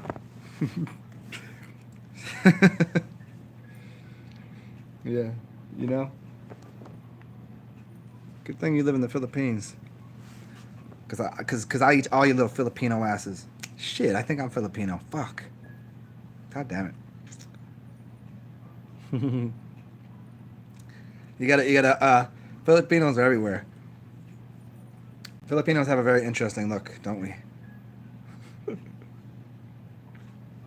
It's a little bit of this, a little bit of that, kind of muttonese. Is that? Oh, I don't think I'm gonna be able to get through much of this whiskey. I'm not a big whiskey drinker at all. It makes my nose tickle, like kind of like wine. It's kind of almost this whiskey right here. It's a really good bottle. If you guys can find it, if you guys are into whiskey, it reminds me a lot of the taste of more like a cognac, and a cognac is made from grapes, so it's more like a wine. So this has very much like a wine essence to it. A little sweeter. It's not as dark as most whiskeys. It doesn't look like it was aged too long in a barrel. I'm gonna have to check out this brand, but it's been around since 1923 apparently. Japanese whiskey, man. The young great. Am I gonna drink half of this? By when? You don't know me too well, do you? Depends on how long I did this video for. I've done videos. I mean, it's gonna be a mess at the end, but I'm not gonna do that today. But I've done videos. I've drank a whole bottle. It was like 8 or 10 hour videos. But at the end, I mean, I was still coherent, but I was just like, yeah, fucking, we're done with this. I mean, yeah, I could accomplish it, but it wouldn't be great. Down it. Ah, yes. Patrick Rogers, yeah. Hawaii. Yeah, the Filipinos are a different type of people. There's this book. It's called Our Kind of People. It has nothing to do with the Filipinos. I just knew it was sitting there. But actually, well, I think it kind of does. If you look very closely, I want to show you something. If you look very closely at this picture, right, of this dude, right there, you're gonna tell me he ain't Filipino? Hold on. Let's see if we can get that right there. That guy right there. I want that to zoom in on that, and it's not. Let's see if we can get it over here. You're gonna tell me that dude's not Filipino? He doesn't look like Richie. He don't look like Richie Valens. He don't look like Richie Valens. This is a story about like the black inside a black American upper class, which is interesting because I would like to go in further into this book, but Lawrence Otis Graham, yeah, the black upper class basically means the original Native Americans, and the Native Americans are very closely related to the Filipinos and just the natives of the land, basically the natives that was their land and whatever before all of the homogenization and stirring of the pot and weird shit that happened after I think 1865, somewhere around there. Nobody can really. I mean, somebody could probably tell you. There's some people that know right around like the mud flood time and when a lot of these buildings were buried and you had this influx of Slavic people into different nations, and then the whites became everywhere, and there's pictures of white people everywhere, but never any black people. Then no true Native Americans. But then you start to look into it and like why are they? So there's a very interesting thing in dialogue between the Asians, the black, which you call black, Genghis Khan, and then even the red-haired people from the like what Asiatic means in Asian. You'd think it means Chinese, but Asiatic is, a lot of black people. They would call themselves Asiatic, and then you get this really interesting dialogue between that and then the Filipino people, which then you got the Islanders. So it's a really interesting thing that happens there. That's a very like I can't write that book. I understand it, but it'd be hard to. I couldn't do it in 10 minutes. I couldn't even do it in fucking 50. It would take me weeks to unveil that entire story for people. The connection between Genghis Khan, the redheads, the people that are like very tall that came over the ice wall, and then the shorter people, and then the people that live in Thailand, and then the people that live in the islands. Right around there, you'd see the All Blacks. There's some Aboriginals. Then you have to talk about the Aboriginals over there, and then you have to talk about the Islanders around the U.S., like underneath Florida and New Orleans. And then you find this connection to France and to the Aboriginals and hoodoo and voodoo magic. So that'd be a book that I just don't have time to get into here. That's lifetimes. Anyway, so all of that to just say, Filipino people are very interesting folk. Who are the original native? Well, Shobes, all of us are. Let's just start there. And drink straight from the bottle. You're very Shobes 101. Who by the fucking way are you? And why are you telling me what to do? Honestly. And also, of course I'll drink out of the bottle. It's not like that. It's my bottle. I'll do what I want with it. No, I just want to smell it. I don't want to drink out of the bottle quite yet. Who are the original natives? Well, you got Aboriginals, originals, and natives. And natives just mean. I'm gonna give you this idea. Because this is a long one here. This is a long-winded one. And Fire Drake comes right in the room.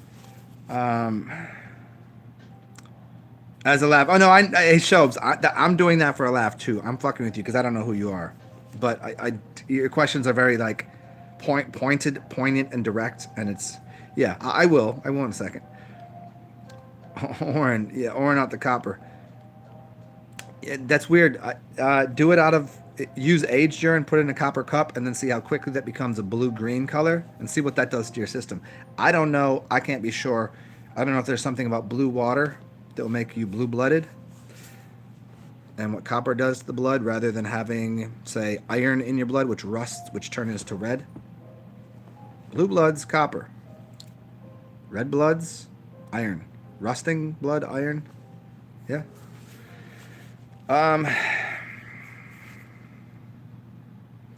Oh, there was a couple people that I wanted to give a shout out to that I wanted to just do a whole video on them. One is, well, I mean, John Shamanic. Everybody knows. Well, you should know John Shamanic exists. And y'all should know Fire Drake. I just figured everybody on here already knows who you two are. But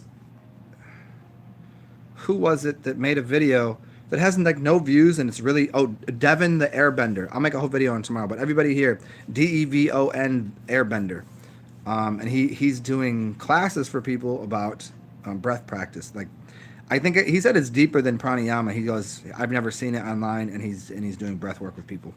You should go check him out. I'm gonna do a video just dedicated to him probably tomorrow, because I didn't want to be like, yeah. I'll just title it as such. And to finish off Shob's question, Patrick, we all come from Bharata. That's not true, but kind of. I mean, if you're saying Bharata, like in a spiritual sense versus in an actual sense, no. That's as for me. It seems it's as idiotic to say that we all come from Mama Africa, that we all come from India. I would suppose that I come from the land that they call the rich soul. I don't come from Africa. I come from America, the rich soul. Now, does that displace or discount the rest of the continents of land? No, I come from Earth. I come from the realm called wherever the fuck we are. I don't know. But if we have to do it by land masses and by biological coatings and DNA and blood types and hair types and eye color and all of that, well, then we're all fully differentiated. And good luck finding your family tree past a little bit, unless I was just planted here, because I was sent down here from the gods. Because I didn't come from your family tree. Imagine that. So where did I come from? Well, I don't know. It appears that I was born and birthed, more birthed than anything, here. Way back when. But funny that you bring up the word Patrick Rogers, Bharata. Here, let me grab this right here for you, because this is something that I strange how things work out, huh? A while ago, I was telling somebody about this story, and there's a big connection to my name. And let me see. Let's see if I can do this for you. Do we all come from there? Yeah. No, we all come from Polaris. We all come from a polar deity. We all come from Mercury.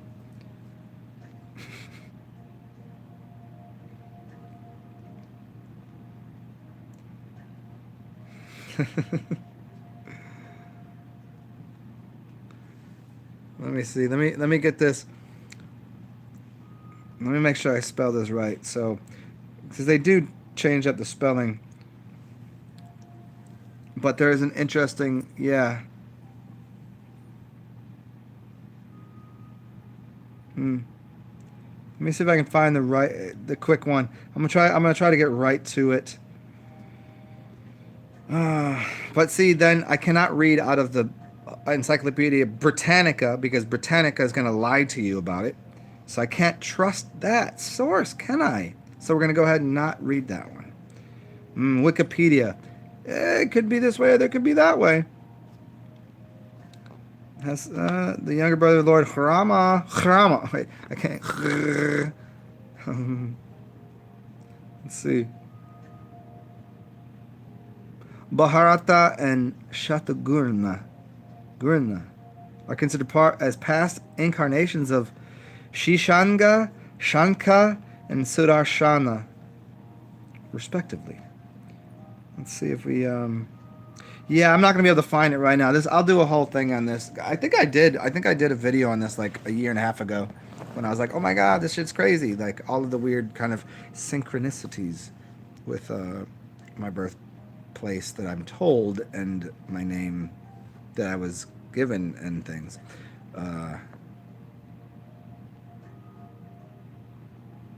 Yeah, Patrick, I hear you about the copper. Um, yeah, I just wondered about that. I always have. I've always wondered about drinking out of copper. Why not just drink out of gold? Why not drink out of silver? Why not just here? Let's just let me help you with this. Let me help you. Let me upgrade you, Patrick Rogers. Let me help you from that. Let me help you. I'll show you something.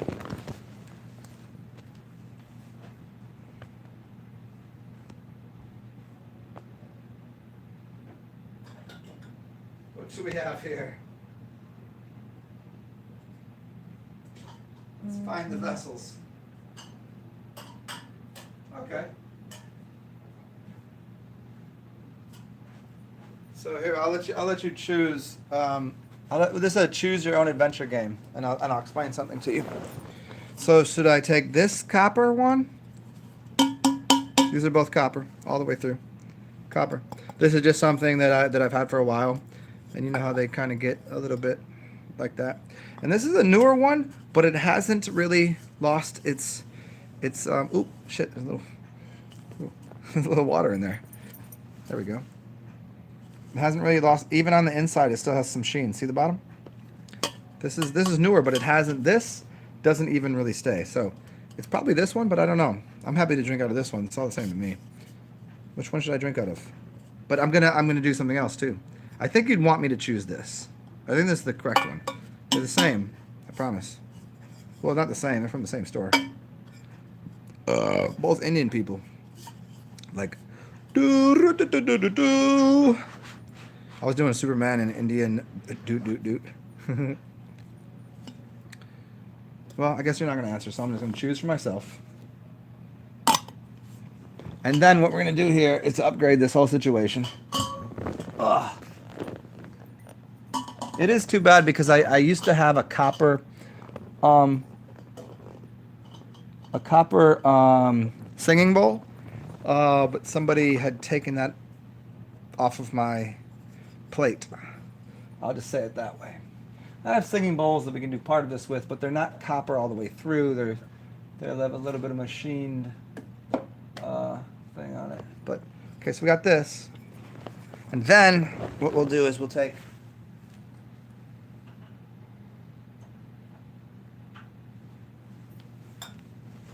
this. Take this here. You familiar with this one? This one's silver from Troy. It's a lion. Then we'll take this here. This one, you could guess at what it is. You can guess what this is. So if I got copper and silver, then I put. Oh, look at the shiny. Oh, there it is. And what you do normally with this is you'll put boiling water in here.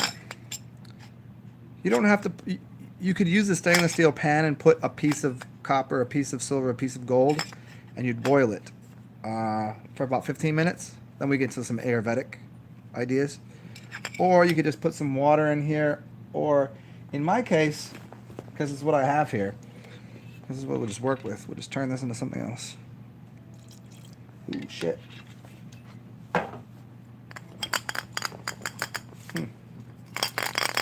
And worst case scenario, it's cleaning it off. Let's see here. Ooh, bubbles. And also what you can do here to upgrade it really, you put your hand underneath one, and then, I don't know if you know how to throw energy around through your hands. And you throw it through your palm of your hands, and you can actually take some of the heat and if the alcohol is no good, you can make it taste better. And I would do it in a counterclockwise fashion. And then you could use your fingers and you could stir it. Oh, this looks like a bunch of goofy shit, right? I've done this when people didn't know it, and I put 2 glasses down in front of them. One that I did it to, and one I did not do it to. And I said, tell me, one of these are 2 different liquors. Which one tastes better? And every time I did it, it was the one that I did that to. They said, this one tastes much better. I was like, you realize it's the same thing, right? But I did one thing. So anyways. So because alcohol is hot water, fire water, I don't need to have this sitting here for 15 minutes. And it is tasting much better. And I can definitely taste.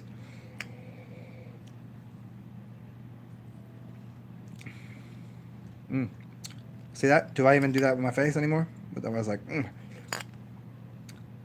So if it's hot water, alcohol. So if I'm extracting something out of a plant, if I put it in cold water, if I want my coffee to brew and I put cold water on the coffee beans, how long will it take to extract out of it?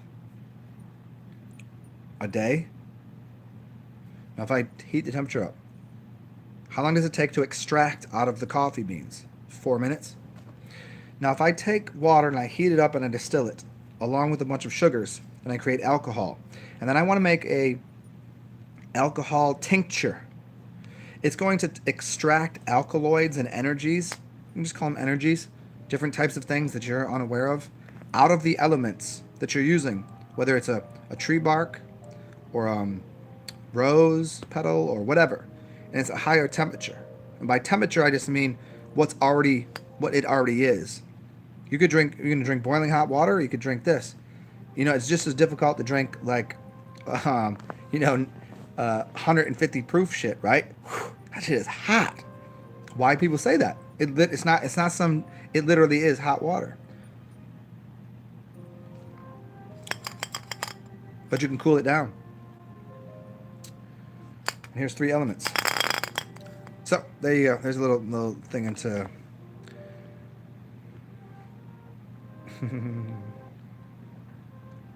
The Arctic is the home of the Vedas. Parsifal, yeah, I think that's about right. It depends on the idea of if they come from the Polarian Society or the other side of the wall. If you think, well, yeah, the Arctic would be northern. So yeah, I think you're dead on there. I think that's bullseye.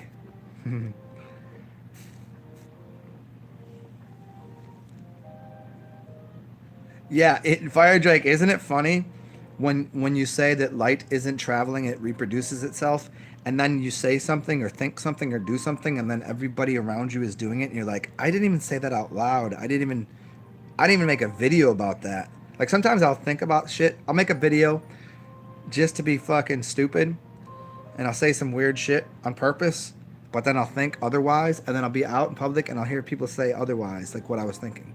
I'm like, that's weird. And that gets you onto the major fucking trip where it's like, oh, nothing is not me. But yes, we still all get to have our own experience. That's some magical level shit. Well, Patrick Rogers, thank you for noticing. Only a god. Hey, Patrick Rogers, only a god would notice. Shobes, yes, a lot of work that I've presented is based upon his information.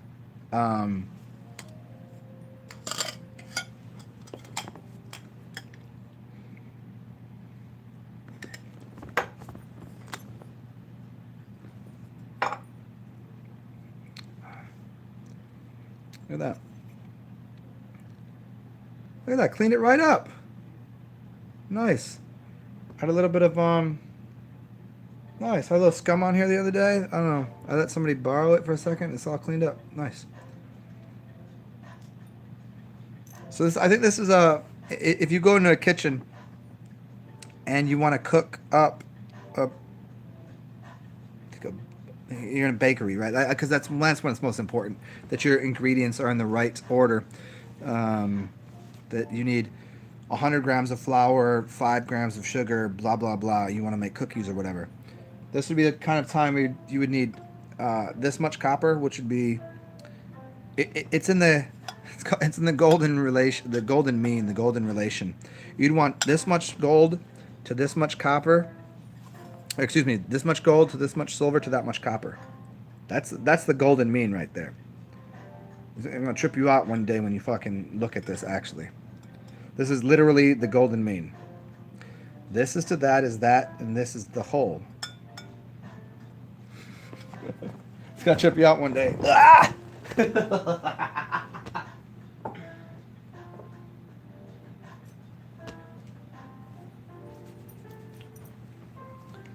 All right, perfect. What do you got over here? And if you guys want to get really fancy with it, make sure you drop one of these in there. These. It's This is not sugar. I don't think. No, that's actually a crystal. I mean, sugar is a crystal too, but it's a different kind. It's a cube. Nothing wrong with cubes. They just grow differently. This one here, hexagram. Well, is it hexagram? 1, 2, 3, 4. Yeah, this is hexagram. It's a good one.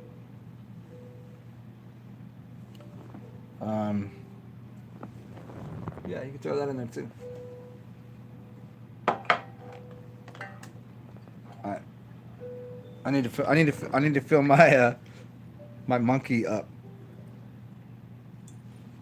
Which is, if you really want to, let's dig deep into this shit. As we were talking about, what's his name? Bharata. We'll talk about Hanuman, the monkey mind, which somebody who thought they knew some shit about some shit was like, I made a whole video on the monkey mind, Hanuman, the gods, and the person just gave me this whole paragraph of why I was completely wrong about who Hanuman was. I was like, you don't get to just say, he saw some white boy talking about some shit, and he probably had like a 10. I was like, is English your second language, or are you just being a dick? Anyways, good video. Maybe go listen to him talk. But then I clicked on him, and he didn't have anything to say other than he was just copying and pasting off of Wikipedia, and then I copied and pasted off of another.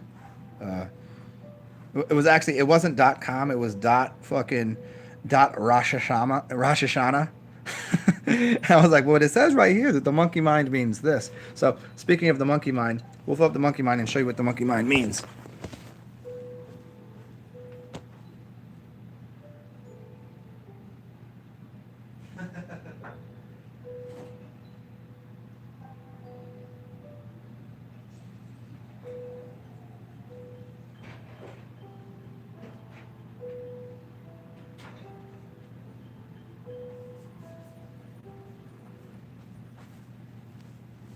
Alright, where are we at? Who's up in here? And shows. Let me scroll through here. Have I seen Martin Kenny's Flat Earth model? Answer that yes. Martin Kenny and Norbs. It's fucking amazing. Yeah, that's how I kind of perceive it. When I saw it, I was very like, whoa, somebody understands. That's what it looks like. Like, really. Norbs, the reason Norbs made more sense is because it was visually more, see, it was just made for the two types of people, the inorganic and the organic. They both are saying the same thing. Norbs just made more sense because he was able to display that there might be this cosmic egg, but then there's one over here. Hold on one second, y'all. I'll be right back.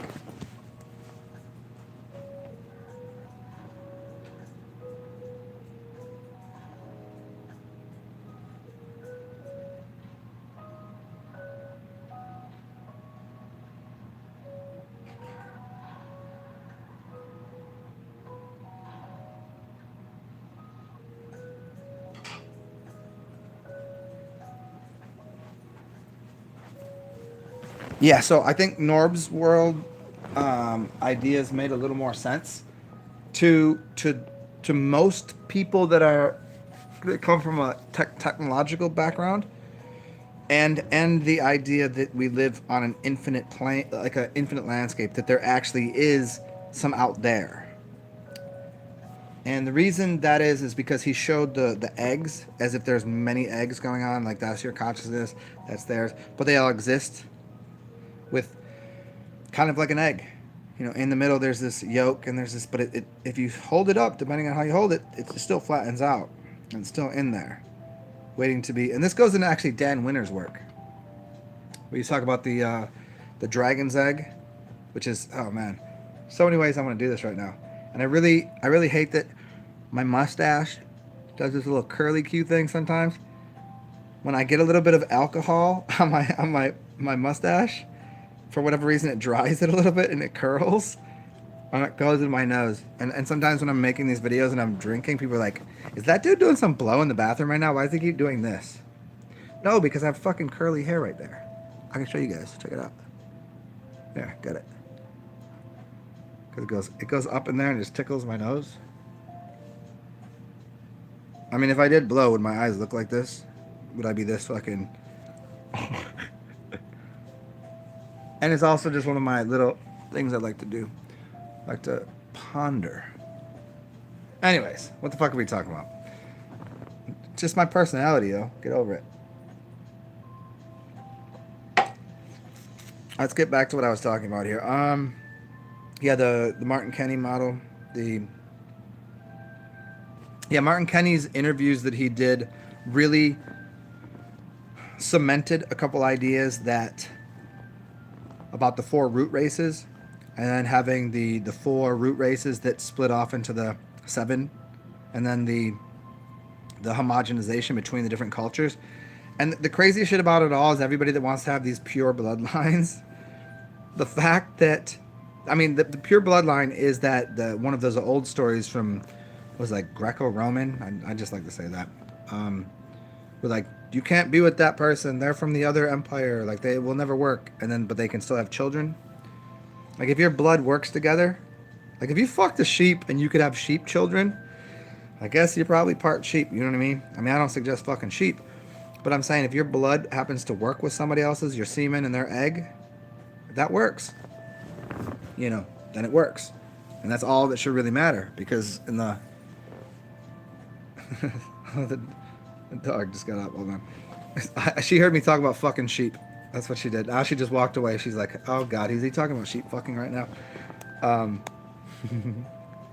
So yeah, the idea that there is 4 root races and they all want to maintain it, that's that old ancient fatherly figure, like, we own the staff of the everything and we are all there is, and then all of a sudden a newborn comes out and they're not familiar with it, like, where did this thing come from? It doesn't speak the same language, it looks different, where did it come from?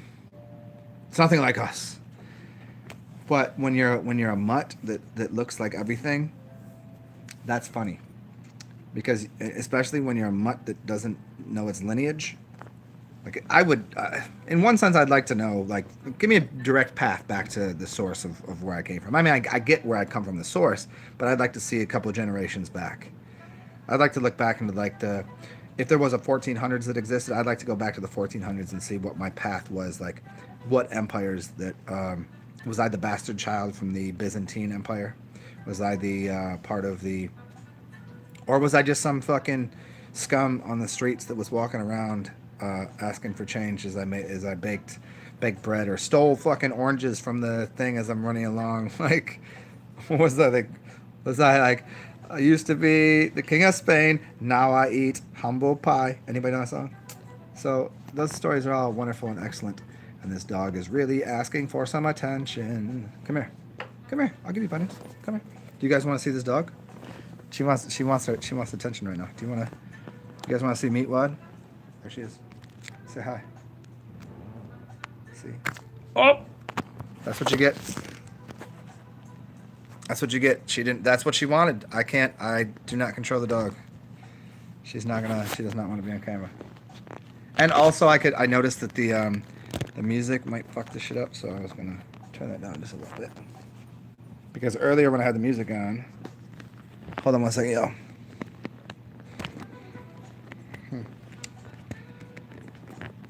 There it is. All right, let's get back to the topics at hand. I just gotta pet the dog while I'm doing this. That's not allegory for something. It's literally I have to pet this dog because she's banging off of my face. Come here. She's getting really fucking ornery in her older fucking existence. Like she thinks she controls me, and I'm just like, sometimes I just have to be like, bitch, whatever. Go lay down now. Thank you. You're the best. There you go. Try that out sometimes. Sometimes you gotta let these bitches know. Welcome back to the show. Can you imagine like how funny it is? Like how goofy and funny some people are. But could you imagine like the really wise guru teacher people doing anything as stupid as telling their dog they're a fucking like a bitchy cunt, and telling you people that aren't, that people that are from certain like that you don't get that kind of delicious comedy anywhere. And hold on one second, I gotta find my remote control. I think the dog has done this to me. Did I drop it in my seat? God damn it, man! What have I done with? Where is my brain gone? Oh, probably where everything else went. Down the toilet. Anyways, let's get back to. Patrick Rogers, yes, the smaller one. It cleans great with half a lemon and salt. Patrick Rogers, the best way to clean that thing out is use aged urine.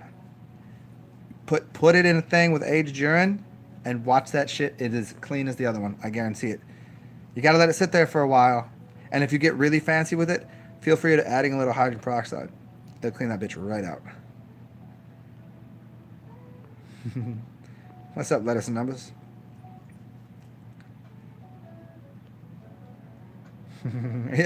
yeah, Fire Jake.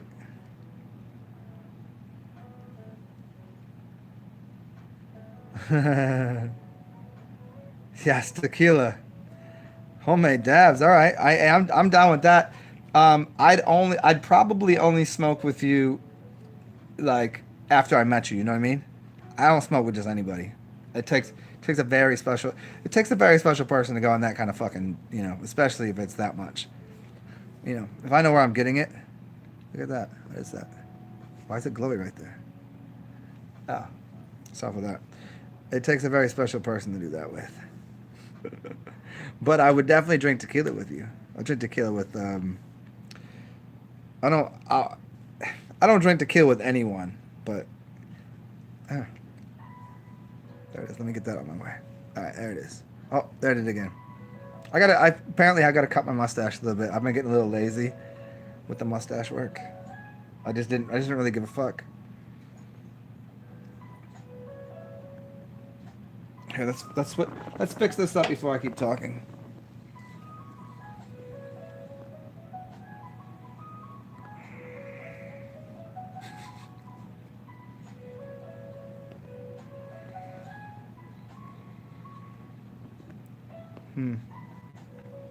Well, I don't have any wax. If I had some mustache wax, this might work. Anyways, we'll just keep it on my face for a second. All right, what were we talking about here? Yeah, Patrick Rogers. That would be the Roger Dodger. You know what I mean? Yeah. Tequila, it's got to be reposado though. Unless it's really good white. I want reposado, and yeah, I can deal with. It's just sometimes it's way too band-aidy. Sweet but bittery. You saying triple letters and numbers? When I left the house today, yesterday, I was having a conversation with somebody. The first thing, as soon as they text me, I looked down and the license plate in front of me was 777. I was like, oh, cool. And somebody was saying they were going to they said they're going to LA, and I thought they meant Louisiana, which is here. But they're going to LA.A to go and, were they going to a wedding? No, that's somebody else. They were just going to a show out there for their birthday. And the first thing I saw was 777. So I was like, that's pretty amazing.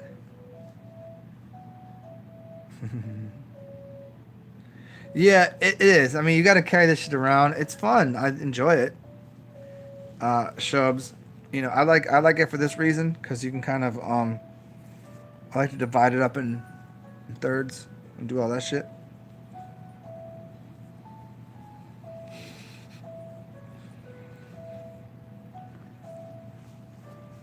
And who's that guy in that the fucking cartoon with the red hair? It's got the stupid ass mustache. Yeah, but I don't really. Yeah. Stupid. Fucking stupid, Zen.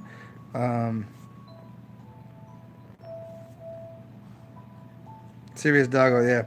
She's great. She's there. She is. Do you want to see her again? She's just chilling here. If you don't mention her name again, she'll let me do it. Shh. Shh. You can see her. Here. You can see dog.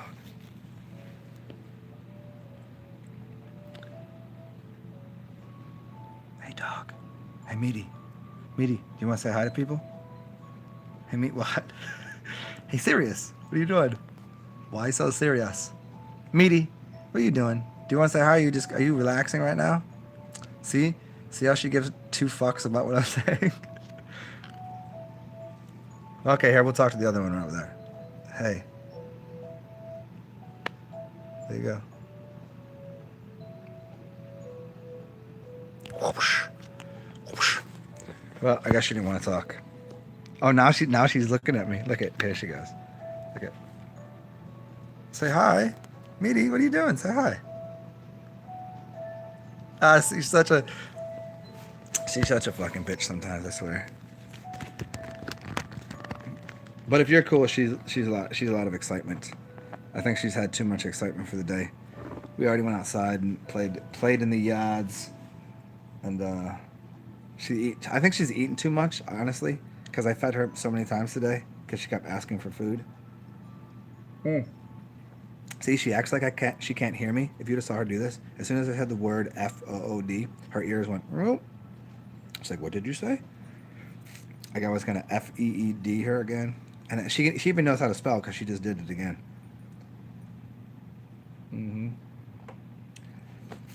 It's funny, she doesn't wear a collar. I don't want to choke her out. You know, I did a couple times let her wear some cool chains. Like whenever I used to rock chains, I would let her rock the chains, but she just looked at me again. I used to put a choke collar on her to try to train her. She didn't give a fuck. She gave no shits. She was like, even after like 2 years old, even during when I was training phase, she didn't give a fuck. And then she was older. I was like, let me try to train her. Trying to train her. Choke collar, she's like, didn't care. Just walk right through it. Kind of like me. Just can't shut that motherfucker up, can you?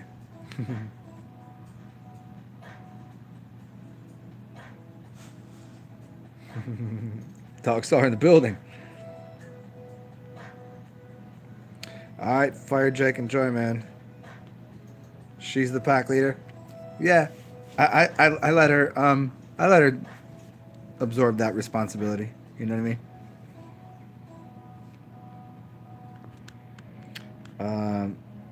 Can you make the triple numbers mean whatever you want? Well, certainly. You can make a single number mean whatever you want. There is some harmonics to things. There is some resonant features to, like, if you've seen 432 or 528, there is something there. But, yeah, sure. Why not? Just depends on what system you're believing. You know, 777 is great because you win the lottery. Sometimes like people are like 666 is the worst. How the fuck is a number bad? Immediately when I see 666, I'm like, oh, that's a good day. That means there's a lot of physical things happening, and you know, my lord of the underworld, Satan, has blessed me with all of this good shit here. You know, I don't know how people, like, when people get all, I never get it when people are scared of numbers. I don't get it when people are overwhelmed with numbers in the other direction either, but there is certainly a significance. And you can adjust them slightly. You can't adjust what 432 hertz displays as a symbol, but you can adjust what the symbol means to you, if that makes sense. And then just to go a little further, if somebody plays a keyboard and sitting on 440, you might like the song, but it's not going to adjust how much harm 440 is doing to the structure of your blood cells and your atoms in your body. If they just adjusted it slightly, they could still play the same notes, but just adjust it. Just changing that slightly, that pitch, from 440 to 432, then what happens? It adjusts the way the shape is inside of that harmonic. Is it based on the number 432 and 440? No. It is in the sense that that's the numbers we use to signify certain frequencies of sound. We could use different numbers there. We could use, what if we didn't use the base 10 is what I'm saying. But we do. So we go, okay, 432 hertz means this. And what do we mean by that? We mean a shape. But most people, even that are dealing with numbers, don't believe that numbers are equating to a shape. But the shape, as I was explaining the other day, shape became a reference point for the letters we use. The shape was made out of a feeling. The feelings were made out of the word or the sound, and the sound was initially the feeling, which created a word, a sound, and that sound became cymatics. That cymatics became a shape, which is the geometry. The geometry then became what we consider letters, and those letters became a reflection of the sound that we heard. And then the numbers came way after that. The numbers were doing something well after the word was. So the shape came before the numbers. We can still say 432 means something that is of, like, look, I have a number written on my arm, right there. See, I have a number and it means something. It means something to me. It means something on a piano. It means something if you're tuning an instrument. Have you? Here, I could ask you to do something right now. You could go to a. I don't know if I can tell you to do this. Go ahead and find yourself a free tuner on your iPhone or your Android or whatever you're using. You can find a tuner. One of the best ones is called, I think it's called Easy Tuner Lite or something, and you can put a harmonic into it. You can speak into it. You can hit a note on a keyboard or your guitar, and you could adjust the frequency to find out exactly what the frequency is. Now you could do your voice. You could just find your own natural harmonic. You would say, and you could find out what that is. And for me, I've done that before. I've done that with people. And my best friends always have. It's not the same number, but it's of the same note, right? And if anybody could guess what note my voice is, like standard definition, when I'm just talking, my voice is of one thing. Don't go fucking do that, and don't cheat. Don't cheat and go get it and then start to listen to my voice and go, which one is this? No, because then I'll just keep doing that, and you won't be. And they'll be like, oh, is this his real voice? Is that his real? Don't do that. I'm just saying, there's always a note that someone's voice is their organic, authentic voice sound, and it's something. It's a letter. So it's one of the 7 letters that are the 7 doors, the 7 angels, the 7. It's not 8 octaves. Octaves. I mean, there are 8 octaves, but we'll get into that another time. And you got 13 symbols and blah blah blah. But there's 7 general ones: A, B, C, D, E, F, G. 7, 5, 6, 7. Get? Which one is mine? Do you think? Kuan Yin. Yeah. 13 is, which is 4, Patrick Rogers. So 13 is the Divine Mother, Patrick Rogers, which is 3 plus 1, which is 4. And 4 is a door. 4 is the air, fire, earth, and water. It's an entry point. It's 4 corners. It's a square. It's a box. It's a rectangle. So yeah, it is. It's an entryway into the matrix, the mother. Yeah.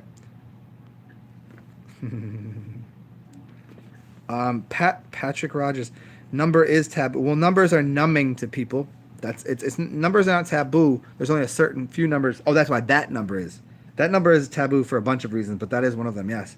Yeah, we'll go deeper on that another show, because I don't have that in me right now. That kind of fluidium based towards numerics. Let us know numbers. I'm not going to tell you what you are. All I'm going to say is this: you're not right. But I'll say that. Why did you guess F sharp? Do you have let me ask you this. Do you have perfect pitch? Do you have perfect pitch? Because you realize that me speaking into this with my analog voice goes into a digital system. The digital system then reanalyzes the voice and then produces it on your side through your speaker system. You're very close. You're so very close. That's amazing that you said that. And it's probably only sharp because it went through it went from an analog to a digital system. So like I work with this Electribe analog sequencer. So it takes all of the digital signal and harmonize them and warms them up using it's an Electribe, Korg Electribe, and it makes them so there's no digital, ups and downs, and it causes this kind of smooth curve to the. But on here, I don't know that happens. So it adjusted the frequency so you're only off slightly, and there's also just the fact that I might be just a higher pitch at this point because I did drink coffee. So you're fucking very close. So guess one more. Don't guess then.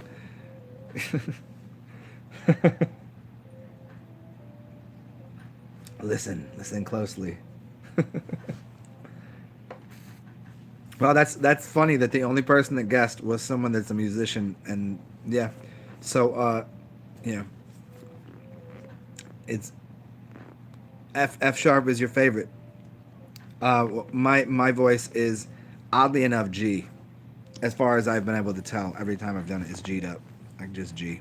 It's not flat, it's not sharp, it's just G, which is fucking hilarious. And everybody that I know that speaks, they're usually an octave above, higher pitch. Mine tends to be a little bit lower, but whenever I sing, even though I can't sing for shit, I'll sing out of a higher octave, and it has nothing to do. Like I normally I don't even know, but it seems to be near like a C flat, if that's even a thing. No, I don't know. It's like a middle C, usually where I'm trying to aim for when I'm singing. I don't know why. It's something maybe subconscious for me. I think it's also closest to 432, the F sharp. Let me think about this. I go grab a book right now. It's sitting there in front of me, staring at me. Oh, here you go. Here's your answer. Oh, you found the. Oh shit! I just said it was sitting right next to me, and it was sitting right next to me. I was getting up, staring at the other book. Here it is. G's up. Yeah, for real. If you do go find one of those things, if you test my voice on here, me going, if I went into the that whole pitch that the monks do, like if I just found that perfect pitch of whatever was mine, it's definitely in the G. And then I'll give you guys a secret code after this, the Signum Natura. But for you, sir, because you're here, 432. Here you go. I'm gonna find it right here. That's so. We're gonna talk about the Whitestone Carillion. I think we did this the other day, and you were here. That's a long time ago, though. Middle C is equaling 256. The frequency is intricate. Yeah. Middle C. Let me hold on. Oh, that wasn't hertz. That was just doing math for people. Let me find this for you. Man, this chapter of this book I read a long time ago. Here you go. Red is the color frequency oscillating and pulsating at 428,570 gigahertz, which is approximately. Okay, let me read this for you because you'll appreciate this. And we haven't got to answer your question yet, but this is hilarious. The human body can conceptually understood as visual frequencies. Sound and color have very fundamental relationship. The first octave of the C note has a frequency of approximately 32 hertz. The same note one octave higher has twice the frequency, and so on up to the 8th octave, etc. Red is the color that relates to the C note. Red is a color frequency oscillating or pulsating at 428,570 gigahertz, or about 430 billion hertz, which is approximately approximate multiplier of 33 hertz, or the note C. If the 88 keys of the piano extended far enough as higher octaves, at some point when the keys were struck, they would create frequencies of color, not sound. The 7 notes of the octave then relate to the 7 colors of the rainbow. Whole foods are literally frozen forms of musical and light rays and sound that can help us to heal. That shit's crazy. That shit is crazy right there. It's called what's it called whenever synesthesia. Synesthesia. If you take major doses of anything, or if you fast enough, synesthesia is, yeah. You can find it in the dream world quite readily, just by fasting and urine, but on this realm, you'd have to do, like, I don't suggest it. You can get there without all the extra shit. Let's see. It is believed that the Whitestone Carillion tone of G, B, F sharp. Here you go. Here. This whole chapter is for what you were saying. You said your favorite thing to play in is F sharp. So the Whitestone Carillion, let me just go back to the beginning of this chapter, is all about this frequency. I'm going to show it right to you. Dude, it's called the Key of David. And it's a barre tone between 359.99 to 401 hertz. So you're very close. G, GB / F sharp. It's an arithmetic mean or measure of the radial length. Let's see how to explain it to you. Here, I'm going to show you this. Show you this picture.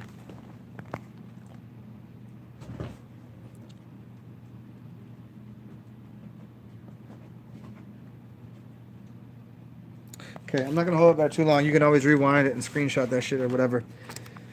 So the middle kingdom of the 13th dynasty of Thebes, while continuing the titularity of King Khaneferi, Sebek Hotep IV, the inscription is the formula of the sound for intoning the voice with the Carillion to bring the gifts of joy, love, and healing, which is G, GB, F sharp. It's a triangulated sine wave. And it has to do with Marcel Vogel dealing with quartz crystals. He'd use specific ones. That's not one. It might be. Let me see if I can find you. And this is such a long chapter, I just can't read it right now. Madame Adam. Realize that's the same thing forward and verse. So you were very close on that.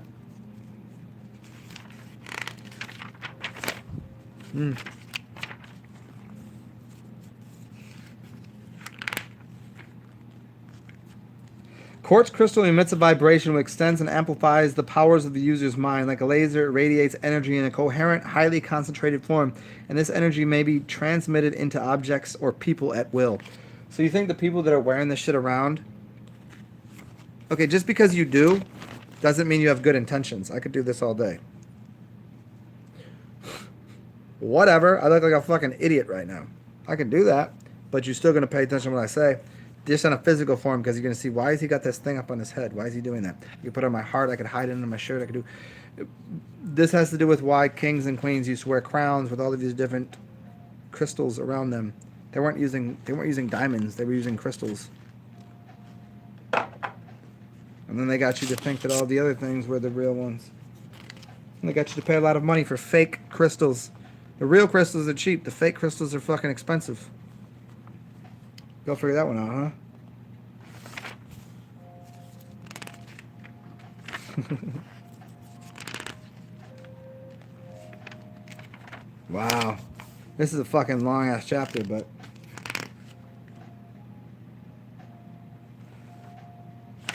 okay, well, man, I'd like to read some of this for you guys in a second. I'm gonna go piss into the looking glass. It's a book that's out of print and out of the ability for people to look at the title of anymore. It's only accessible to a certain few of us. It's been taken off the markets.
thought I'd light some incense.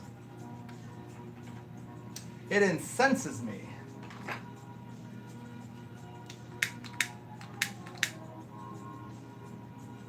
One second, y'all.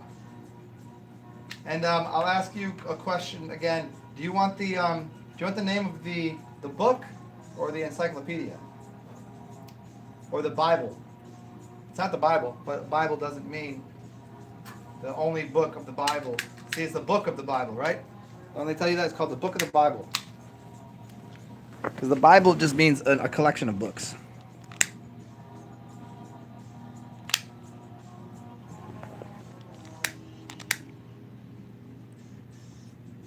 Bibliothèque, Bible. Oh, so nice. Oh, there it goes.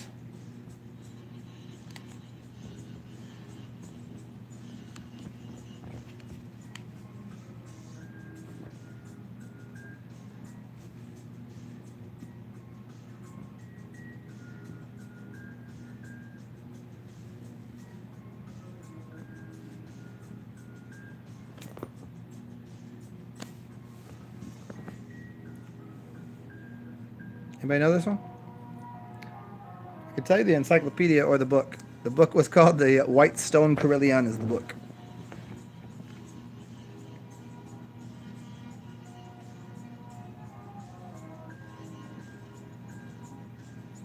Yeah, let us the numbers.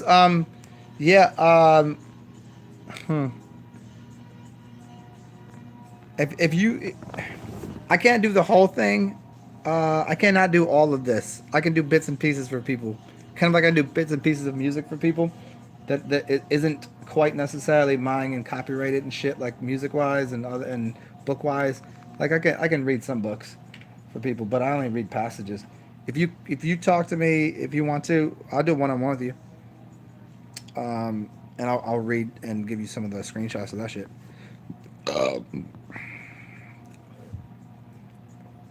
If you can name this, that's all you need to do.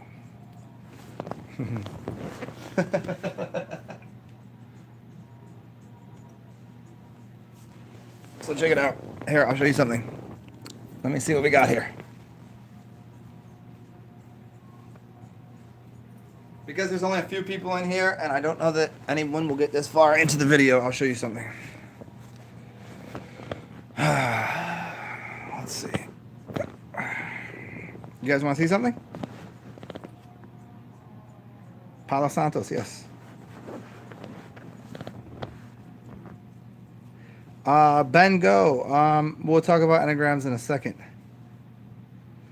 You think you maybe found the book? If you found the book, that'd be hard to do because I don't think that book exists upon its own unless you find it through the person that wrote the encyclopedia. You want to see? All right. Which piece would you like first? Okay, this piece. This here. There you go, letters and numbers. There you go.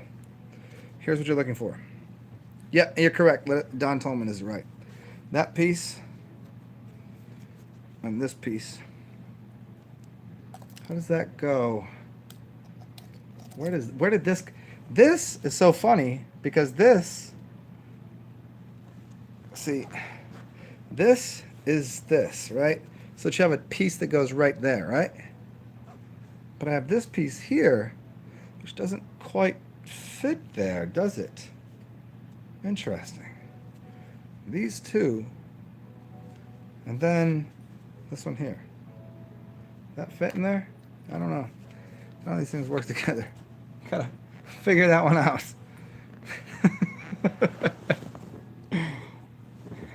So yeah, I've told the story of where this was just landed on my porch before. We'll talk about. I'll tell you that story another time, and also I'll read. Letters and numbers. I'll read you that passage and give you some shit from that in a second. Not here, even though I've shared some of that chapter with people before, and we'll get into the different elements and shit. So yeah, this is that story right there with that big piece of, wow. Huh. Sorry, I just went off into a like little different landscape there for a second of where that came from. So crazy, so crazy. Hmm. I'll tell you the story. Would you like the story? Have you heard it before?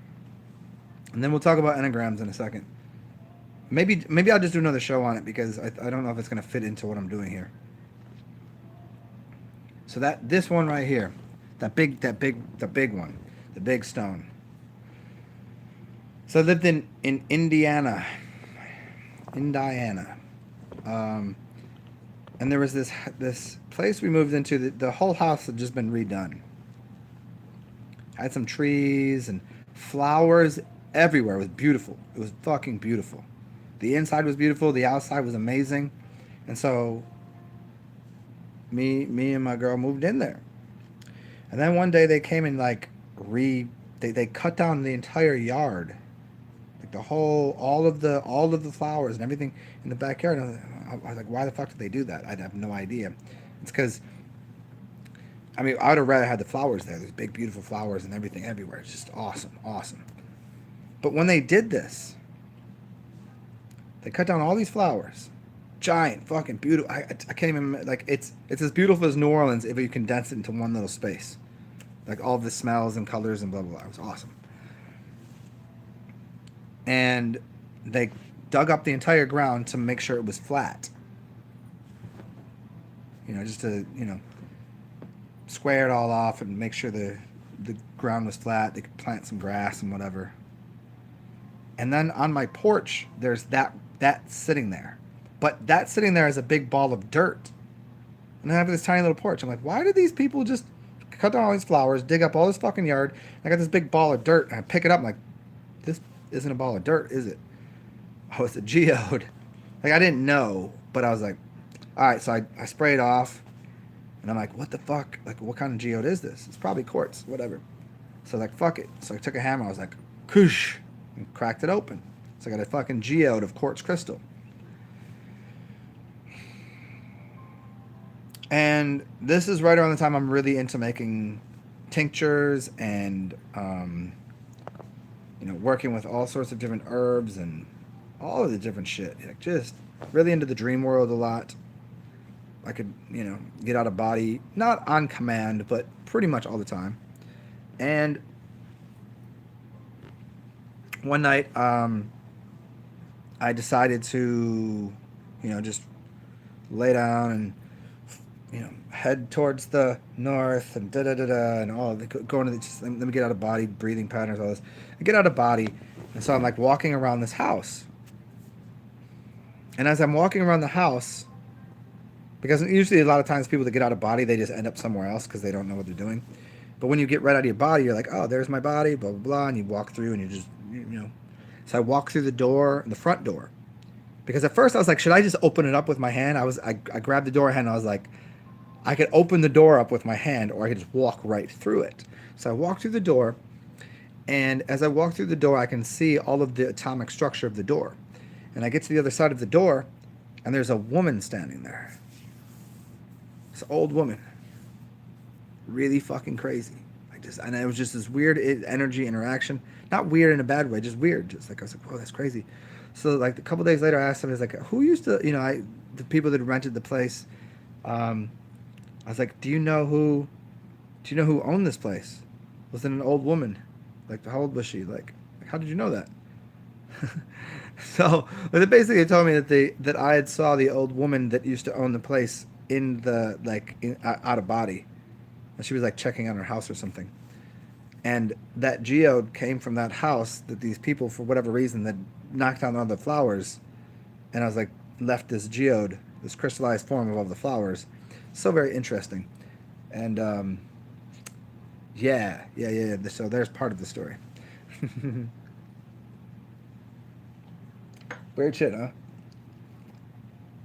Trying to think of some of the tinctures I made when I was there. I made a fucking ton of them. Like, which one was like, what element was I using? See, I don't use any majorly psychoactive substances. I'm not into that shit. When I was young, like, okay, let's go have some fun. But as I was older, I was like, I could use pretty much anything to become some catalyst. And I was using maybe, hmm, I mean, it was after a couple cleanses and whatever, but maybe like, huh. Yeah, I'll have to get rose was something I used, and that's something I use now. That's so funny. I have like 20 pounds of rose. I've like 20, like 2 pounds of rose petals that I mix with making tea, and it's really good if you can make like a Moroccan mint tea, or you can make you add a little rose to that, or you can make this other rose and black tea, and then you add maybe some juniper berries or something. Yeah, that's really good shit. Anyways, let's go on here with whatever we're talking about. We're long enough in here where no one else is gonna get to hear this shit because they don't need to. That's my favorite thing about making really long videos. I lettuce and numbers. That's what I was trying to get at. I mean, I've thought about that before, but it really like kind of clicked there. I was like, but then I think the woman that owned the place was like trying to check out to make sure that I was the kind of person that like should have had the geode and like, how the fuck can he see me? I think is what she probably thought. Very, very funny. Because it was just amazing that these worker bee guys come and clean the whole yard up of all these beautiful flowers that I would have rather just played with and smelled and like, oh shit, yes. And I would love to go back there one day just to see. There's this one tree that was dying in the front yard that was just, it was literally going to fall over. It was like there was just, and I just went out there with a bunch of there's two things you could use to help bring trees back to life. I mean, another is urine of any sorts, but at the time I didn't really know that. I was using hydrogen peroxide and baking soda, just very simple shit. And I made a spray and sprayed it all over the tree. It was kind of right before I dipped and we went to. Did I live in a different house or a different state then? I don't remember that. No, I think I lived somewhere else in Indiana before I left there. I was in Indiana for a little bit. Cool place. Very, very much, very much. I always said it was the place. It'd be nice to raise a family there. I mean, I don't know if I would raise if I had a family like that. I don't know that would be the place. It was progressive for Indiana, but and it was cozy. But all in all, like I liked it. But and I like the way you said the flowers are kind of sacrificed to get it, and the old lady possibly pissed about her flowers. Yes, and there you go. I just read the rest of that. Yeah. And she thought that I did it. I'm like, I didn't fucking kill your flowers. I didn't ask for this. I'm renting the house. I didn't buy it. Go talk to the motherfucker that bought your house. Like, sorry, you went off and died, bitch. I didn't say bitch. I said whatever the fucking name was. I didn't know who she was. I was like, I'm just renting this place. I'm trying to take care of it. I'm trying, I didn't put up these walls and all this shit. I don't know I don't know. Maybe your house smelled like cat piss. I don't know. I don't want to smell like fucking old cat piss lady. I didn't really know. I just like I'm gonna fucking dig up your shit to find a like yeah, I'm the kind of person to go dig up a yard to find a rock. When I'm gonna take that rock and put it on my girlfriend's finger so like she could walk around with like a 20-pound rock on her finger and be like, check out, my husband got me this big rock on my finger. What do you think about that? Fuck out of here with that shit. I don't cut your flowers down. I like flowers better than I like motherfuckers out here smoking rocks. I ain't smoking rocks. We like flowers, man. Smell flowers before you smoke rocks. It's way easier. I don't know. Has anybody ever smoked rocks? That's crazy. If you're gonna use any kind of salt or something, put it in your bathtub. Just bathe in it. Go to the ocean. I don't know. I'm weird people sometimes. I love how sometimes when I'm saying things, it's kind of like with most people that are funny. If you took one thing that they said out of a whole, it's kind of like authors. If you took one thing out of any of these, I could divine something for you. I could take something out of one of these amazing books here that I really love, and I think like as a totality are amazing, and it would sound like they sound completely retarded, like they're out of their fucking mind. I mean, I don't really want to do that. I could do something. We could take a book about Reiki. I could make Reiki sound ridiculous.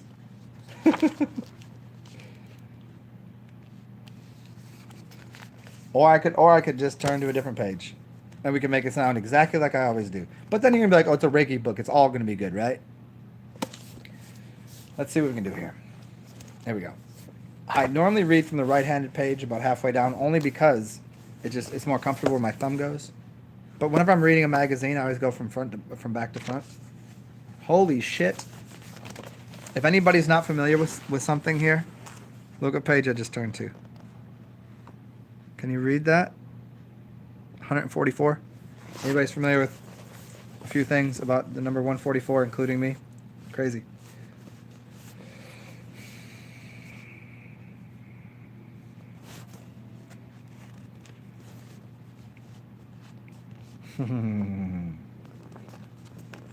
You may ask yourself if it is necessary to worry about other people's problems. Does this actually help them? Or in fact, on some subtle level, does it actually reduce their ability to help themselves?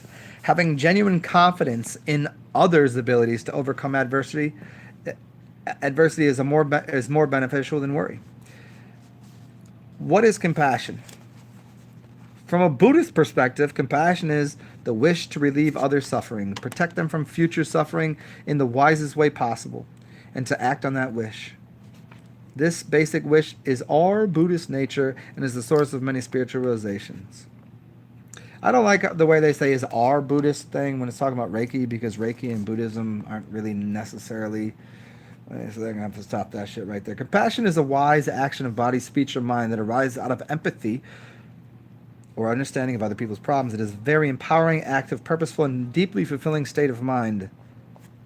A long way from worry. In fact, we could see compassion as the opposite or antidote to worry. Anyways, I'll read a couple more out of some books if you want. I'll go back to this a little later. The other one. The Chosen Page. Letters and numbers. Are you familiar with what happens when I fast? What my weight might be? Or my house number when I was born?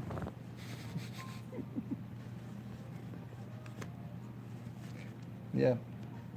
Funny shit. On that note, another fucking shot of whiskey.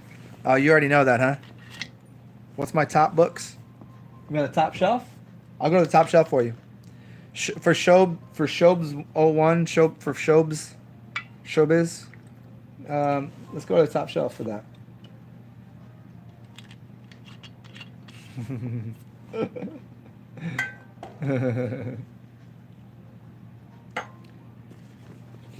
Let's see what we can find you here. Let me order my order up.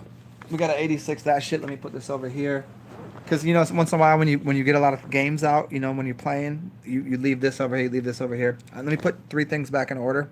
Those 2 and that one. That's for you. That's for you, Shobes. That's for your earlier bullshit. Let me put a couple things back in order. Sorry. I just don't want to have to clean this up in the morning after I trip over something that I left on the floor. I've done that many times in my life. I'm happy to do it again for the art of humor. But right now, I just don't want to have to clean up after I spill my fucking coffee. Because after you get a couple shots of whiskey, you never know. Let's see. Oh, look at that. We can put this one here, that one here. Oh, this is fun. Over here. Okay, cool. We're almost finished here in this potluck dinner we're making. And you want something off the top shelf. What do we have here? You got some really good books here.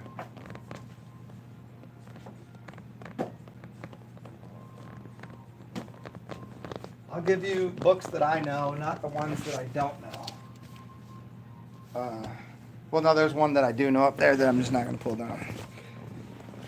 Well, we're not going to read this now. It's the Bhagavad Gita. We're gonna put this back over here where it actually belongs, right there. Exploring the world of lucid dreaming. I'm gonna put that here because I don't feel like standing up again. Let's put that back. And that's filled the bottom shelf. There we go. Here, The Tao of Pooh. This is a really great book. Quick read. So I'm not going to do it now because you can all find this online and read it online. It'll take you nothing. Remember, there's the Tao of Pooh and the other one is the Tao of Pooh and the Tao. Wait, there's another one. It's the Tao of Pooh and the. Oh, I haven't read it. That's why I don't remember. I just heard the name before. Does anybody know this? The author of this also wrote, because everyone within the Pooh Bear shit. Oh, it's the Te of Piglet, but I think he did one after that too. The Te of Piglet, Te of Piglet. He. I think there was a third one in the series, which I'm a little more familiar with. But I thought we're not gonna read this now. Let's put this over here. Right in between this and the Cards of Humanity. There, that's a nice division. And then we've got Acupuncture Atlas, which there's nothing I can do for you guys with this right now. So I'm going to put this over here because I don't feel like standing up again. And we'll get right to the only book that you really wanted. I'll see if you know what it is.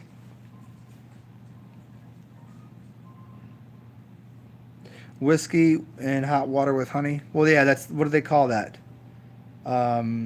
Whiskey, yeah, the whiskey. Whiskey with honey and like a hot toddy with lemon juice. Hot toddy. Let me. I wonder what the fuck I did. Oh, I spilled something on this the other day. But who asked me for this book here? Hey, Patrick Rogers, it sums 9. What sums 9? Oh, 144. Yeah, and oh yeah, okay. Hey, Patrick Rogers, do you want me to tell you again? Let me tell you one more time, one more way. My birthday, as far as I'm told. I don't know that I was born at that house. I do know my weight, and I do know that page came up. And I do know that if you add up all the numbers in your day of birth, day of born. Oh, what does he say? Holy shit! Oh my God! It's Jason Bourne. On your born date, it adds up to 9. My life path number is 9, so that's something that not too many people know. And I'm going to read out of this book, off the top shelf, 4 shobs. You ready? And I'm going to read one thing out of here, and you tell me the book. Is that a fair trade? I will read something out of here, and if you can name the book, I'll read more, because I think you know the book. Shobs, of course, man. What the fuck are you talking about? What are you talking about? I'm here for you. I'm here. I'm just servicing humanity. I mean, I'm not gonna jerk you off. You know, that servicing humanity. I quit the job. You keep that for yourself. I don't work for Job. There you go. Well, this is interesting. Yeah, Shobs. Yeah. Okay. Good. Here you go. And it amuses me too to imagine in my mind who you might be, what you might look like, and where you come from, and all of that shit. It amuses me to no end. Because there's some people on here that I've met, that I'm like, oh, you're exactly what I thought. And there's some people that I've met or talked to, and I'm like, you sound nothing like what I thought. So it's always just a fun little game that I play. So here you go. If you can figure out what this is. It won't tell you the title, and I won't tell you the chapter. I'll just start reading. Here you go. Okay, hon. All right. The adoration of the sun was one of the earliest and most natural forms of religious expression. Complex modern theologies are merely involvements and amplifications of this simple aboriginal belief. The primitive mind, recognizing the beneficent power of the solar orb, adored it as the proxy of the summer deity. Concerning the origin of the sun worship, Albert Pike makes the following concise statement in his Morals and Dogma. To them, the Aboriginal peoples, he, the sun, was the innate fire of bodies, the fire of nature. Author of life, heat, and ignition, he was to them the efficient cause of all generation. For without him there was no movement, no existence, no form. He was to them immense, indivisible, imperishable, and everywhere present. It was their need of light and of his creative energy that was felt by all men, and nothing was more fearful to them than his absence. His beneficent influences caused his identification with the principle of good. You could call it God, God, or gaudy, people that are gaudy, and the Brahma of the Hindus, and the Mithras of Persians, the Atham, Amun, Pitha, and Osiris of the Egyptians, and the Bel of the Chaldeans, the Adonai or Adonis of the Phoenicians, of the Adonis and Apollo of the Greeks, became but personifications of the sun, the regenerative principle image that fucking doindy. That's such a funny word, because we were talking about regenerations, and then the word is fecundity. How do you even say that one? It's a word that has to do with Fucundity. It's deity, fecundity. I know the word. I just can't say it right now because I'm laughing and my cheeks hurt. So that word, Fuck, excuse me, Fecundity, which perpetuates and rejuvenates the world's existence. So there's the first thing that I had to read. Sorry about all the fuck jokes and facetiary and how that works. Oh.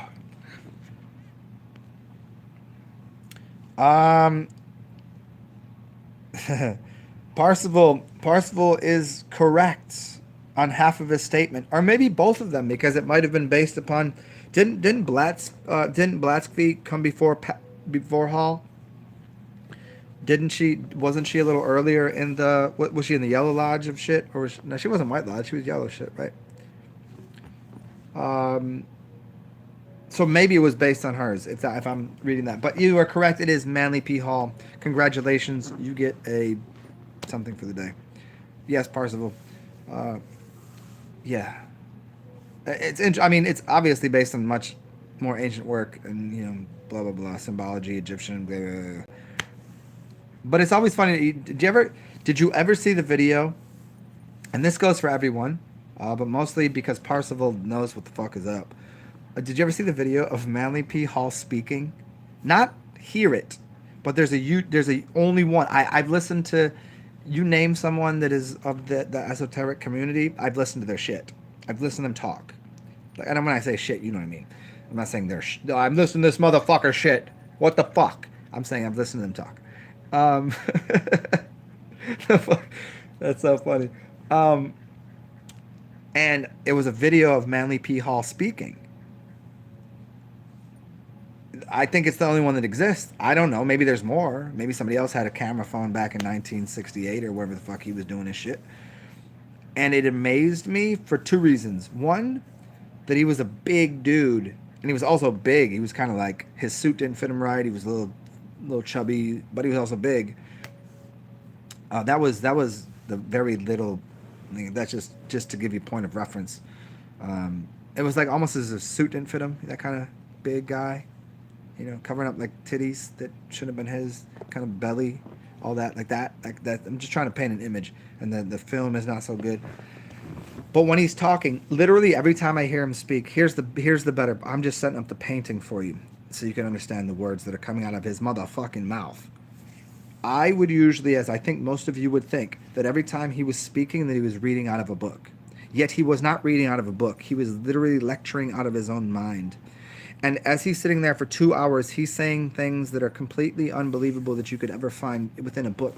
I could read out of this book, and he could probably do it from front to back without even going to like, can I get my note card there? What was I gonna say? And he does it so perfectly and eloquently that I was like, and then watching him do it, he's sitting there just in a chair in front of an audience speaking shit like he's from not this world at all. And I was like, this motherfucker. Is there a screen right there in front of him that he's staring at and reading off of? It was that unbelievable, because he was so well, just on time with everything he said. Yeah, he stuttered a couple times. He lost a couple marks, in like, like, oh, I was supposed to say this, and he kind of stumbled over this word. But, and even if he was reading off the screen, I don't give a fuck. Because you know how hard it would be to read off the screen for an hour?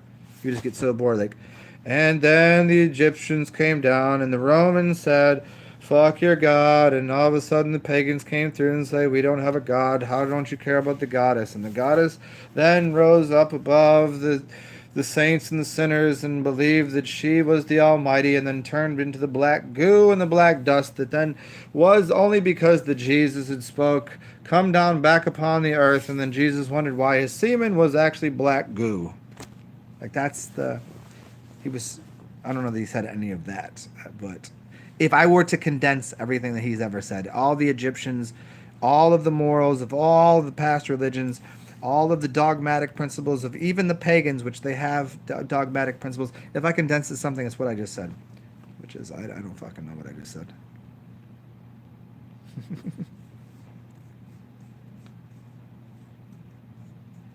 Yeah, a Parsival, that's a good idea, because his voice is a little slow and a little bit, the pitch and the tone, I enjoy it, but yeah, speeding it up would be nice if it could be sped up, but I'd keep the quality of his voice, because if you take someone's voice, like I've heard my voice sped up and it sounds god awful, because you get out of it makes it faster, and by speeding it up, it also changes the tonality, and it doesn't sound right. There's only a few people that you can take their voice and speed it up. Like if I were to talk in a slower like if you were to speed up, I would just sound like a chipmunk. Yeah, I don't know. I wish they could take the frequency and keep the same pitch or frequency, and also speed up the frame rates, how quickly it's occurring, but keep the same. So times that I slow down and talk like this would be like times like I'm speeding up and talking like this. It keeps the same thing, the same quality of energy.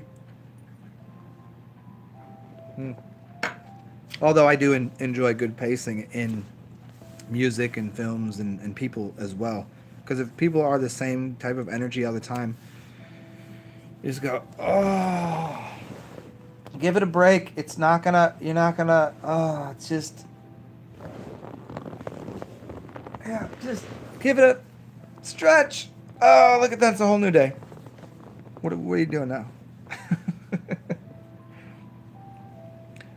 And I really do enjoy when people speak in a way that is slightly confusing. Slightly. I don't like people that are very confusing. I think that's rude. I think it's inconsiderate. You have to fill in like 80% of the blanks for people.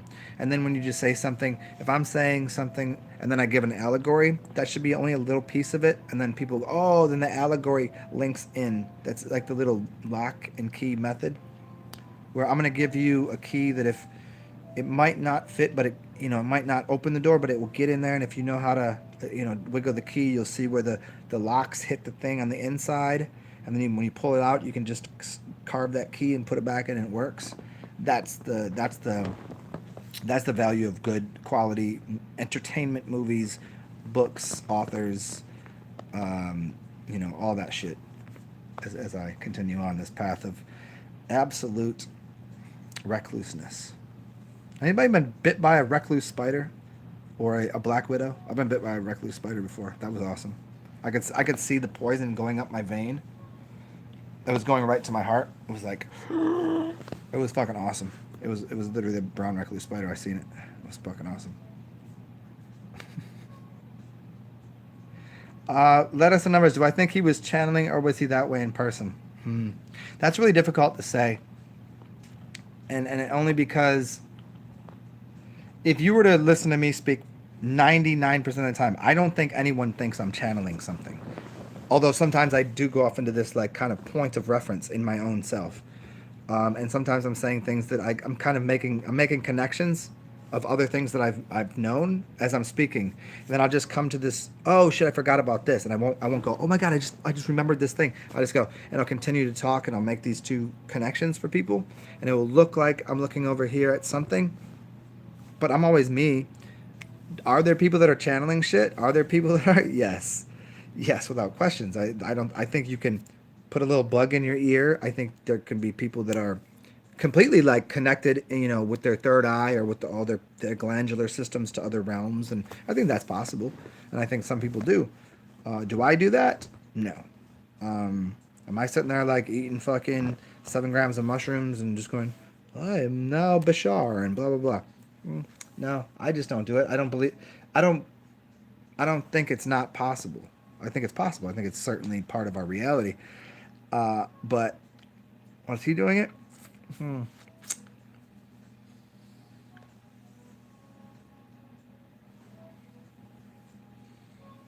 It's hard to say, man. That's really hard to say because if you're really talented at, imagine all the things you said when you were 25 and then you're 35, right? You got 10 years of saying the same shit.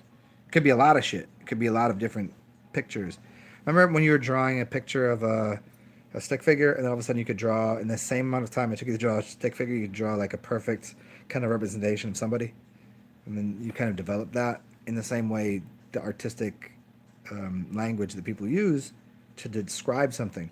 Now, the upgrade from that, or the not, maybe not upgrade, but the if I take that artistry and turn it into, is this just someone speaking for some other high tech creature, which might be creator or creature that might be from another realm, or just something getting beamed into their head through wah wah wah wah wah. Like, okay, maybe it doesn't discount the language. It doesn't discount what if the message is,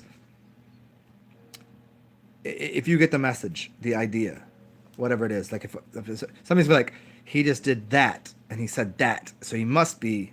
Oh, I knew it. I knew Zen was fucking around. He was an actor, and he was. No, I mean, Lupe Fiasco said, "You be an actor, you'll never be a factor." I don't know what that means at all. I just think it means have fun with whatever you're doing, because aren't little children acting, or they're just pure essences of innocence. They're in no sense. Everybody needs to be a child of in no sense. Could you imagine raising a child up that is in no sense? In no sense. Has no senses. That would be a fucking retard baby.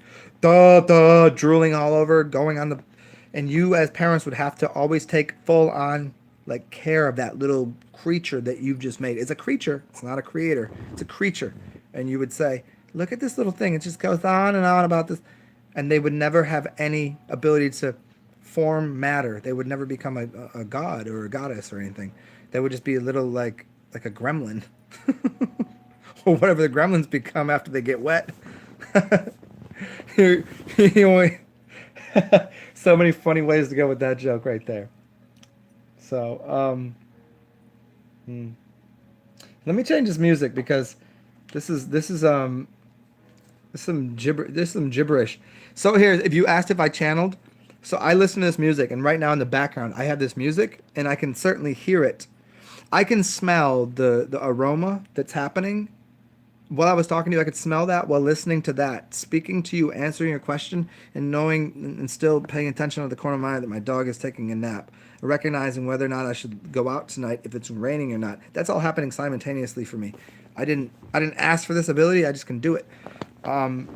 So I was listening to this music, and I became very aware, more aware that this music I was just not vibing with it right now, because it became like, I need something more jazzy, funky. I need something more little hip hop, whatever. Let's see what we can do. What can I do in the background that ain't nobody gonna know, but here we go. Let's see what this does, because you guys can't really hear it. This looks okay. This looks maybe promising.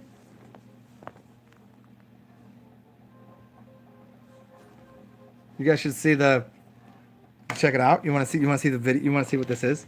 Check it out. I'll give this a chance for a second. Hey, check it out.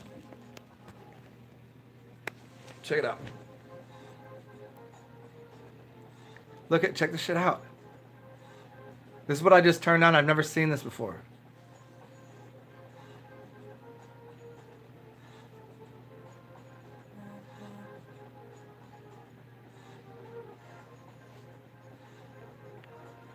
It's just crazy, right? Sometimes you're on a whole different level. It doesn't matter what the fuck you do. Like, people ask me sometimes, like, Zen, you're so emotional about things. You're so like this. You cry about shit. You're like happy about shit. You're very angry sometimes. You're very sad. You're very all of these different things. You feel all these emotions. Like, is it because you drank, or is it because you? I'm like, bitch, I don't even drink. Like, is it because you eat a lot? Look at me. Is it because you fast all the time? Is it because you breathe? No, it's because of all of it. So the ability to like just, you're there no matter what. Like there's no on or off, but well, there is an on off button, but there's no proper way of doing it. Like, you walk up this whole fucking system of all these. You're like a little kid. And you're like, there's all these buttons. You just push one. That's what we're all doing all the time. You don't know the right buttons to push with everyone. You can never know. You can barely know if the people that you like, the people that you know to push their buttons. Eventually, they'll be like, yeah, you push those buttons all the time, don't you? And then the buttons change, and then all of a sudden, holy shit, what do you do then? So your life is very much the same thing. Like, you don't know what you're gonna like tomorrow. You don't know what you're gonna dislike tomorrow. You don't know how things will be. So you just deal with now is now. It's like, damn, like that. She got this little thing spinning around in there, making this. She got books over there, and she got the butterfly on her head. It looks like she might be like the devil, reading with the. Oh, and she has one of these in her hand. You know where this comes from? Why did people used to use these things? They use these as pens. They're called quills. The quills, you fill this up with ink and you write with this. That's why you put a feather in your cap, all that shit. Anyways, put that back up there with the elephants.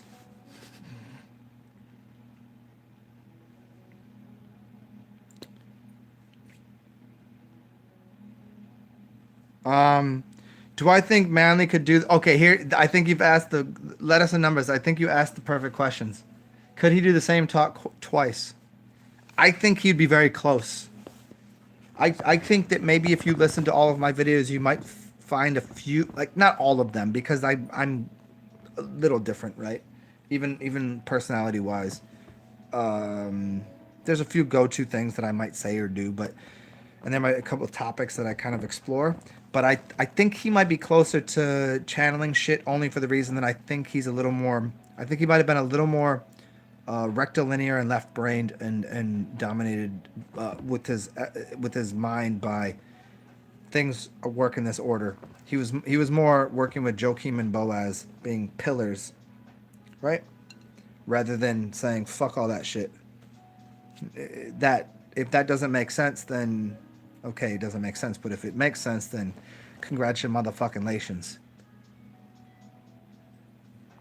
Because both ways are the right way. Both ways are the wrong way. Both ways are every way. I don't fucking know.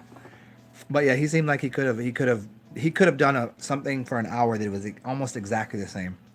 I don't think I'm capable of it. In fact, I know I'm not. Well, I'm capable of it if I really, really put my mind to it, but I can't deliver a joke. If I've heard a joke before, I can deliver the joke, but I have to adjust it. Like wildly. I can't. People are like, dude, why don't you fucking go do stand up? Why don't you do this? I'm like, because I can't. What I just told you, what I just said, I can never say that again. It's not gonna make any sense because it's not gonna be in the moment, energetically. So if I were to get on stage and do like a special or something, and I'm gonna have to go over these I can't even do that. It can't even be close to what I said last time. Not even near it. And even if I was like doing like riffs in front of a fucking audience, you know, like bombing is hilarious. You know, because when you're in bomb mode, when you're fucking just like people are not liking you, you're like, oh well, here we go. Let's see how far we can take this. That's the funny part of being a comedic. He was a more serious scientist. Ah, a mad scientist. You know what's funny is I think you're right. I think he was so certain on finding the answer to life that it got him to delivering a beautiful message to all of humanity. Am I mad at life? Yeah, I should have been mad at things, but am I mad at science or Zion or whatever? Yeah, I mean, I'm just playing with the words here. But yeah, I think mad scientist might be right, only because I look like everyone's favorite. Um, what year was he around? Let me see if I can find a picture of it. Do I have the thing over here? I look like old Rasputin, don't I? Isn't that what he does? Is that how he throws it up? Old raspy, old Rasputin. Yeah, I think like in that sense because he was like the king's king. He told kings what the fuck to do. You know what I mean? Like no, go look up a picture of the bottle. Go look up the picture of the bottle. And it's funny enough, I never knew like I knew who old Rasputin was. But after I tasted the beverage, which is like a very hearty 6.87% alcohol, really, actually, it might even be bigger than that. I think it might be like 8%. Anyways, it's fucking delicious. And I always would see it and I was like, oh my God, I look exactly like that motherfucker. Like I knew who he was, I knew about what he did. And I was like, that's the only one that could like tell the king to fuck off and then fuck his wife and blah, blah, blah. And that's part of the fucking crazy story. Like, holy shit. Here, let me see if I can find the picture of old Rasputin. You know what you never see? You never find a picture of old Rasputin smiling. That's what you don't. I don't. Why not? How come all of the people back in the day, you can't find pictures of people smiling? Why are they so serious in these pictures? They could have sat there and had a smile on their face. Why aren't they happy? I thought they owned castles. I thought they were rulers of nations. I thought they owned land. I thought they were the kings and queens and aristocrats of all of the generations. You never see any of them smiling about a fucking thing. You never see them laughing and enjoying themselves. You see them dancing with these things on with their bustiers and their fucking and they don't. They look like they're fucking so miserable. But I mean, hey. Would I be happy if I had a lot more money? Yeah, probably only for one reason. Because I would help people with that shit. Like I only use because I have a small amount of money, so I use it just because. Well, I can't. There's not too many people. I help out who I can help out, but I like to be. I like to get my drink, and there we go. There it is. You want to see it? Oh, let me see if we can do it there. See if we can do it perfect. See that right there? There he is. What does he do? There it is. It's over there. Oh, we're going to do it side by side? Oh, I don't want to smile too much. All right, let me get the eyes in there. I'm not going to let my hair down for all of this shit. Y'all know what I look like with my hair down. I got way too much hair. And it does part that way, too. Watch. You want to see it? I'll show it to you, muckers. You mother lickers! There. There.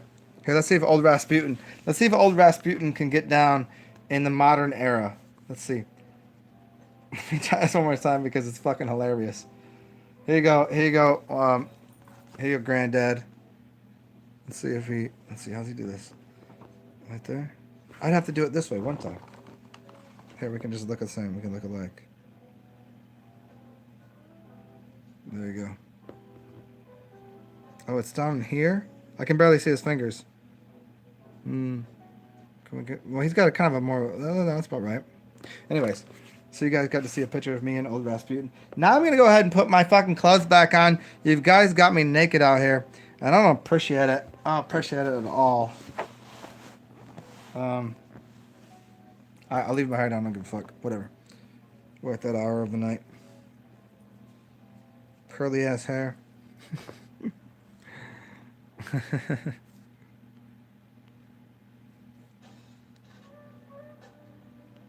Yeah, a little more Russian DNA. I don't really know, man. I'm not very familiar with the Russian. Like, I'm not familiar with my DNA.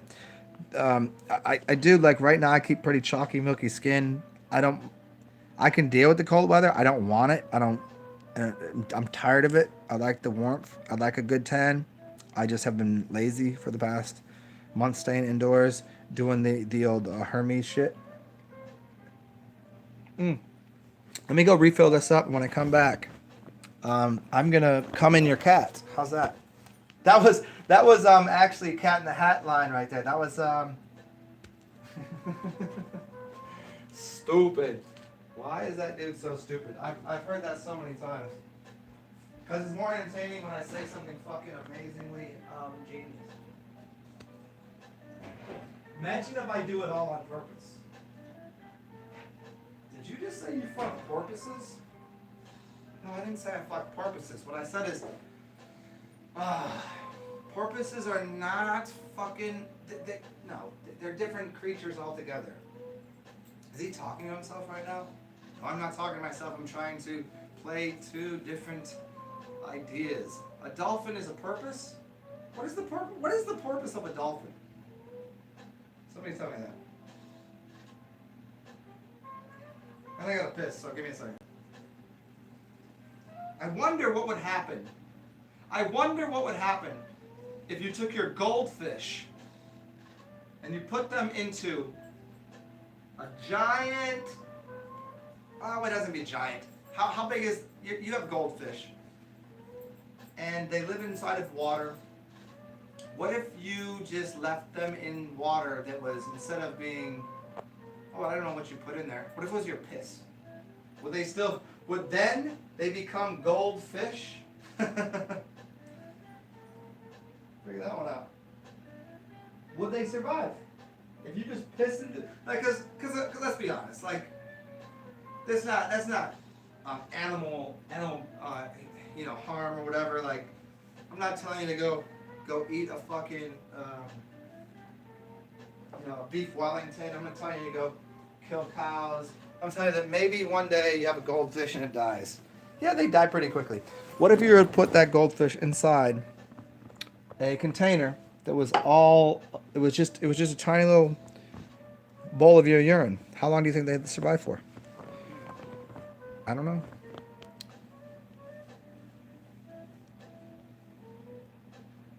Oh, the Rasputin is one of the best things I've ever drank. Let me see if I can find the ABV on it, just because I was thinking about it earlier.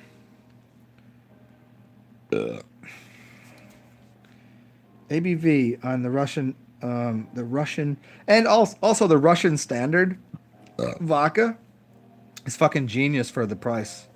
It's one of the better vodkas out there. I think it's I'm gonna have to put it in here. I'm gonna have to actually type the letters out. Jeez, just pay attention. You listen to everything I say, so why not just give me the answer to my question here? It's by North Coast Brewing, which is funny. 9%. It's 9%. It's fucking super heavy. If you get a 4-pack, game over. Have a good day. Like, I want to get one. I usually want to drink one of these for breakfast, but I realized very quickly that that's like 2 beers. And because it's so delicious, I'll drink it quicker than I would a beer that has 4%. So I'm basically 3 beers in. You follow the math here? I'm 3 beers in at about the same time as I would be if I drank 1 beer, because 1 beer takes me longer. That one Rasputin is 2 beers, which is going to take me less time. So, yeah, that's gonna be a long recluse of a day. Sorry for using the word recluse more than once.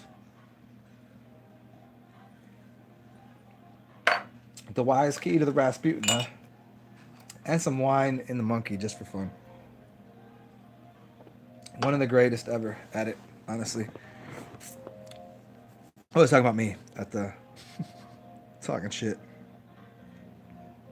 All right, so we still got some people in here. 3 hours in, and we finally got to the cream of the crop or the bare of the bones. Who knows? And yeah, continue on. I'm gonna wait for more questions, and we'll get to. I'll do another reading just to prove I'm a good reader. I know how to read. I can if I can say all these words, I can read all of this. I know I can. I'm very good at that. I don't know why I'm doing that. I've never done that in my life. I never was a bad reader. I never went through that. Maybe I was just channeling someone else's anxieties of being a bad reader. You know what I was bad at when I was a child? Um, I was bad at not following directions. Yeah, try that out. I was very good at following directions. I was actually like, I would stand in line. If one of my friends knocked something off the shelf, I'd pick it up. You know what I mean? If somebody was like, I was like, oh, let me get that for you. Oh, why are you doing that? It was like if somebody wanted to cheat off me and steal my fucking lunch milk, I'd be like, okay. They'd been like that. Yeah. Now I'm like, cheat off me. I don't give a fuck. You want milk? Drink it. It's pasteurized anyways. Have it. I mean, somewhere in the middle there, I was probably like, no, that's mine. You can't cheat off me. I don't know. I was never like that. I never was greedy with information. Cheat off my shit. Go for it. I was smarter. Of course you want to cheat off me. It's going to be the right answer. So, I'm just going to wait till anybody else shows up to this ridiculous bullshit that we're talking about. And let me make sure that I have all of the things that I need in the correct order, which includes this, that, the other thing. Oh, and there it is. I dropped it on the floor where I leave most things when I'm done using them, including my ego. Just leave it there, let it sleep, and then you wake up in the morning fresh, new, pick it up, put it in the laundry, wash it off with the rest of your clothes, wash your stankin' ass body off, and then come together for another bout into this insane environment that we call reality, which we do all of these wonderful things with and create and design and explore these new facets of the way that you perceive the things that are around you. Look at that. There's a little bunny here. You guys should see it. It's one of the cutest little bunnies. I haven't figured out what to do with it yet. It's got like a... I'll show it to you later.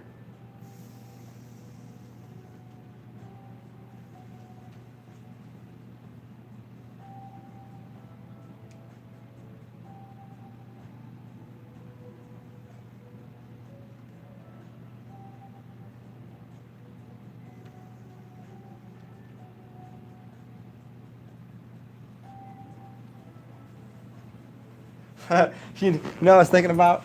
You ever see those? What are those? How the fabulously rich and famous live? Those shows about like, here's the next superstar's house and how they look, what their house looks like. And I was looking at my house and I was like, this is how I live. I was like, most people have seen this room, my bathroom.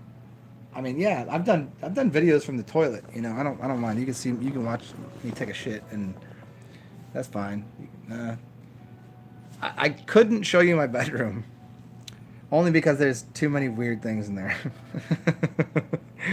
There's a pile of poop in the corner that I jam people's faces in. There's a fuck swing. Two of these two things are not true. I'm just making things up as I go along because no one's commented back. Oh, Parsifal back. Back to this. No, I just have a bunch of laundry on my bed right now. I'd show you my room because I have a really cool dream catcher and some cool tapestries. But you guys have seen this room. It's kind of a mess right now because I don't know. Me and the dog have been fucking around, making a hellhole out of this place, which is so funny because the other day a friend of mine was here, and I said to her, sorry about the state of my place. It's kind of a mess. She goes, what are you talking about? I was like, it's fucking messy in here. I was like, can you give me a second? And it took me literally a minute and a half to clean the whole... Like right now I could clean the whole place up in a minute and a half and it looked perfect. Except for my laundry because I don't have someone to do my laundry. So that's why I need to go Jewish. Because especially on Sundays, which is tomorrow... well, no, actually today, it's Saturday, which is their day of rest. They can't touch anything. So someone else has to come here and do my laundry. So they make sure that people do their laundry, do everything on Saturdays. Hey, can you come over and help me move this? I'm not allowed to actually do anything. I can just tell people to do what the fuck I say. That's some old Larry David bit. It's really good. Anybody seen Curb Your Enthusiasm? Go find that episode. It's really good. Anyways, the point was my bedroom has all of my clothes on it. I just really don't like doing laundry. That's the one thing I don't like doing. I don't know why. I have no idea where that came from. I don't know what that is. but it's just a bunch of clothes that now I have to go and re-dry. I have to like spray them a little bit with some water to get the wrinkles out and then fold them up again. I've just been lazy on it, you know. Anyway, so continue on with this. Have I seen the movie Parsifal, Under the Silver Lake? No. I could imagine what that would be about already, because so many movies have that. You dive in the water and it flips the thing over. It's a movie that I've spoke about before that I've only watched a piece of, and I should probably watch the whole thing before I speak on it. It's a graphic novel. Was it a graphic novel first, or they just turn it into a movie? It's one of the Ghibli's, Ghibli. Is that right? No, it's not. It's in that. It's in that. It's in that realm, and it's called.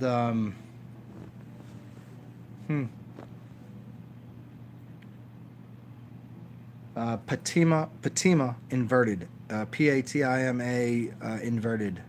Yeah.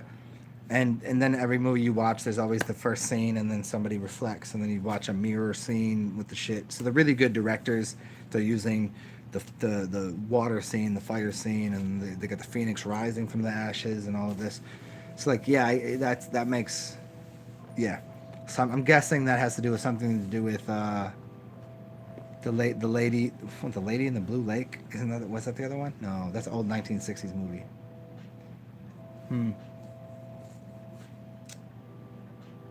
But I did learn a really good word that meant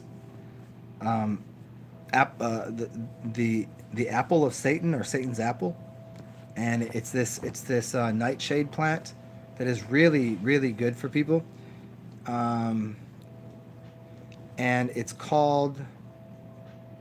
Let me see if I can. Does anybody remember the movie Mr. Deeds? Adam Sandler did a remake of a 1940s movie. It's black and white, but he did it in comedy version. But Mr. Deeds, they lived in this. They went to this town, and it was called. And the name of that town is the name of this plant, and that plant means the devil's apple, and it was called the fall of the devil's apple. It was called. Oh, there, I got it for you. It's called Mandrake Falls.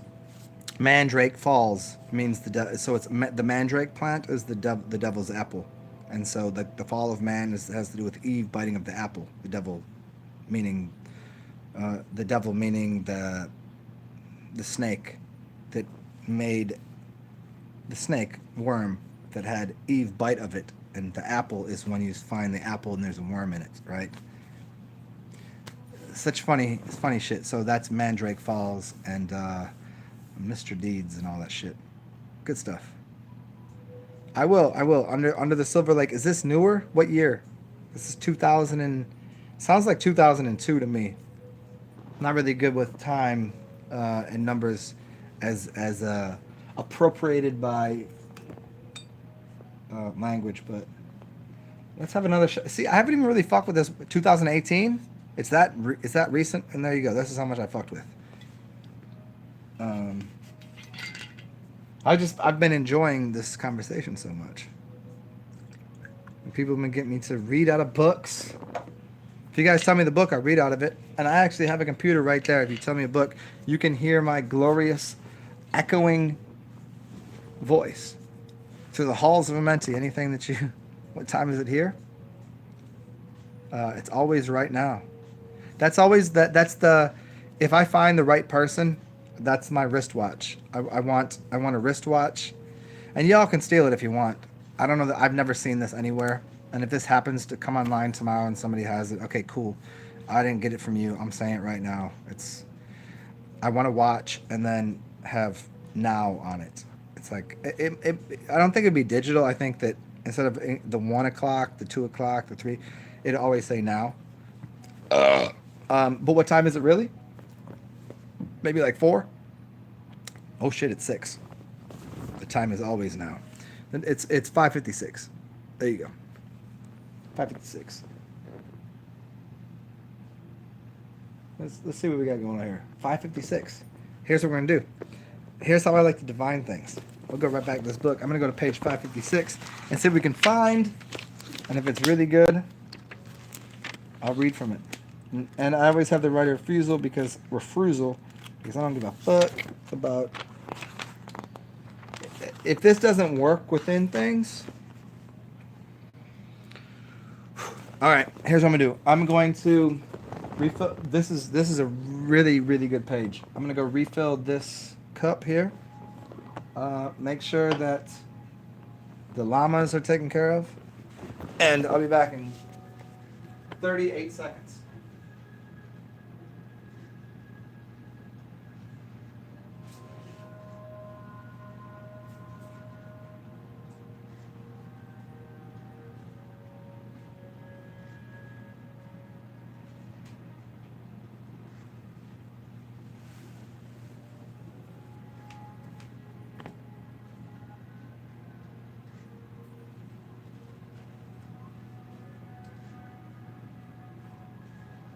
Okay, it's taking me a little longer than 38 seconds, I can tell that, because I forgot to grab this right here. And this is kind of ASMR, where you can figure out what I'm doing by the sounds that I'm making at a louder volume than usual. You can see, you figure, like it'd be very funny. You could do this, I could walk through someone's house, and then everyone would have to pay attention to what you're seeing in the house, and then I'll walk through the house, and you won't be able to see, but you can just listen, and that's extra sensory perception, honestly. So you can tell how close my voice is to the camera, knowing where the camera is and where I just put the cup down. So did I put it down on the coaster right there, or did I put it on the counter? And is it the counter, or is it the I think that's very interesting.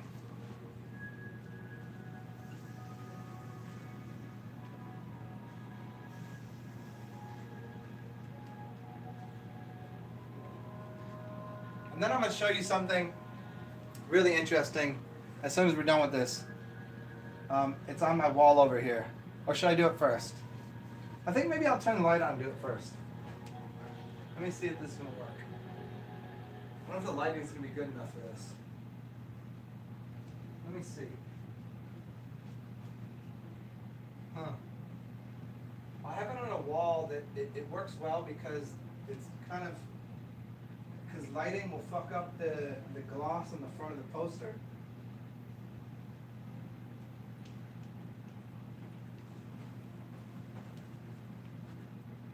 Let's do it this way. I'm going to read off of this book here. But here, we'll do this first. Check it out. It'll be fun. Hope you guys enjoy. Here, you guys get to see my stupid face. Or my shirt. There you go. All right, we're going to flip this around now. Ready? Let's see if this works.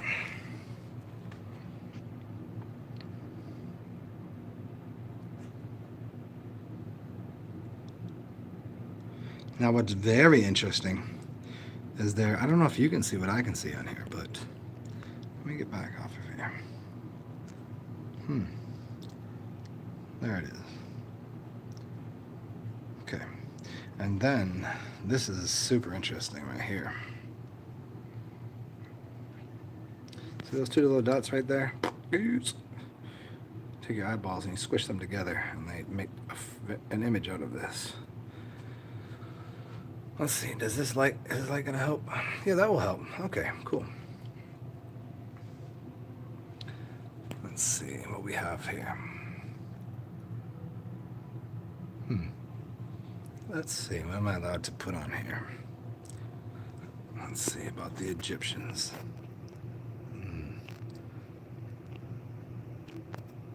Horus and Seth uniting the two Egypts. See, they're not actually what you think they are. I mean, they are symbolically. But let's go through this. Oh, there we go. See, that's what will turn that into... Well, the picture's not going to be on here. But, let's see. Alright, well, enough of that.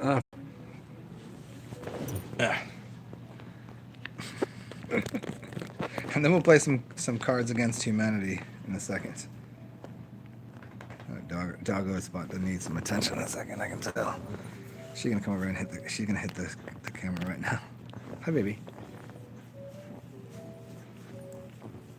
Oh, you guys might have only got this much time. What do you need? Would you like me to cook you some food? Yeah. All right. Give me 2 more minutes so I can snack this dog up. Come here, fatty.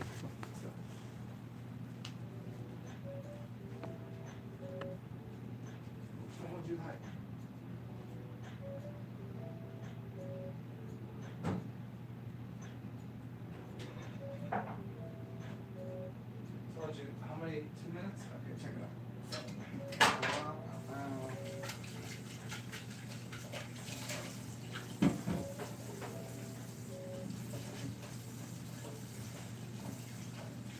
If you just pay attention to what you're doing, time seems to work in your favor. And you can actually, you don't actually have the count in your head. It's not like having Melo beads. You know, count to 108. As Parsible knows, 108 something. So I'm gonna cook this dog some wild rice right now. This is basmati and wild rice, I think. We'll see. We'll see what's.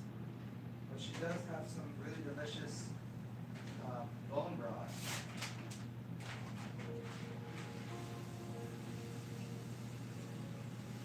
And we what did you say, about a minute in here? It's not really good at this time thing. This time thing is not something I play with. I don't play with time.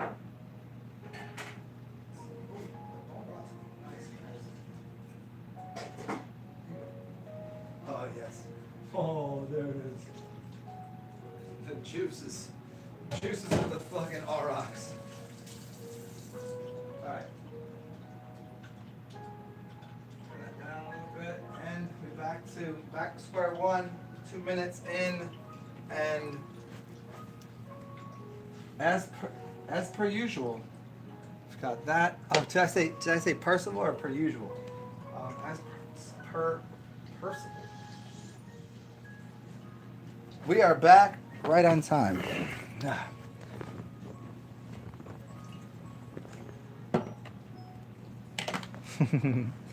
right. 5 people in here.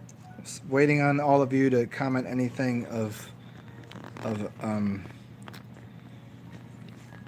should I read this book right here now?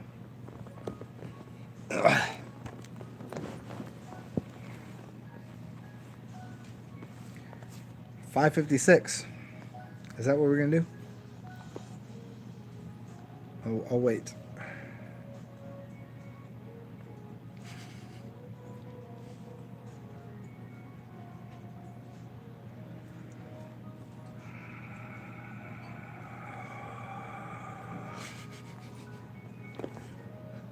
While I wait. Oh man, look at that. So good. The best thing about spilling alcohol is it dries. It's way less water. It disappeared. It's like disappearing ink. Parsival 108. I'm pretty fucking sure you do. And the fact that you said that, I think you're going, shh. I think you're doing that, but like, don't. And if you don't, if you're really being honest, why would you choose that? First question. Second question is, who is Parsival? What does 108 have to do with the Melo beads I was just talking about? 108, which is 8 and 1 is 9. 9 is 144, and then 9 full-on chakras, the 9 dimensions and all of that weird shit. But if you don't know, and it's just such a fun name that you have, and I like how you can just.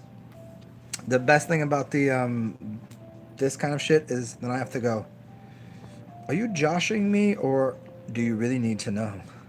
Somebody that already has said a bunch of shit that I suppose knows exactly what's going on. I don't know anything. I just read for people. I'm just a palm reader. I mean, I have palms down the street. You want me to go read a palm? You ever read a palm tree? Have you touched a palm tree? Very interesting. So should I go back to the page that I was going to read? 556, 16, 5, 5, 16, which is 7. 7 is a scythe.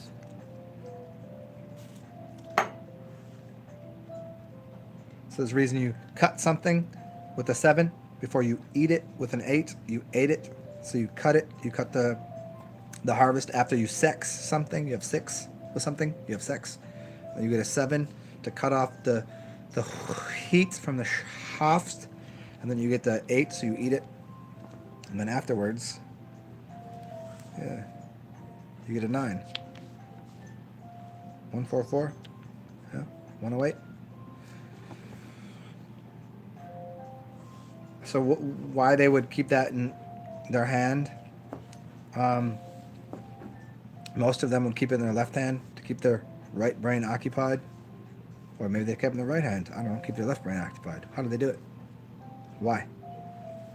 So they could count time to keep one of their brains. I mean, they have one brain, but you know, it's for most people it's split. They're like, oh, is it like this, or is it creative, or it's like ah. So they would do this, so they would keep a timing, and to keep their brain from functioning on anything other tn counting. So I was sitting here counting, going, I'm gonna count from 1 to 100. Like when I was just doing that shit in the kitchen, I wasn't doing that. I don't have that. I'm not like 1, 2, 3. What if I go 1, 2, 3? That'd be like somebody that has to keep hitting a light switch on and off. That becomes very like a redundant, methodical. That's a psychiatry issue. People that have to have a thing to always do to keep their mind from doing something it shouldn't do. That's humans weren't born with 108 beads in their hand. I was born with these. I was born with this. I'll read this as soon as somebody says read. Just tell me what to do. Just tell me. But if you tell me what to do, I won't do it. I'll just I'll look around all over the place for anything other than what you tell me what to do. I don't even need to listen to you. I just want to put this book away. Shit. You're gonna make me stand up here and do this. Oh. I you know what's so funny is like I think some of you might get my humor, even though you haven't hung out with me, but there it is. Good. I'm gonna put that in the wrong spot. I'm gonna put that in the wrong spot on purpose. Or it's the right spot. Yeah, Parsifal. Haven't you ever watched the movie? Well, let's just start with movies because it's way easier. What movie is Parsifal in? Isn't it a recent movie? Wasn't it wasn't that one recent Parsifal? That is called let me see. How do I organize? I don't. Which one? This one? Or the ones I used to have? Or like right now? It's obviously not alphabetical, and it's not by color. It's not about author. It's somewhat energetic. Somewhat.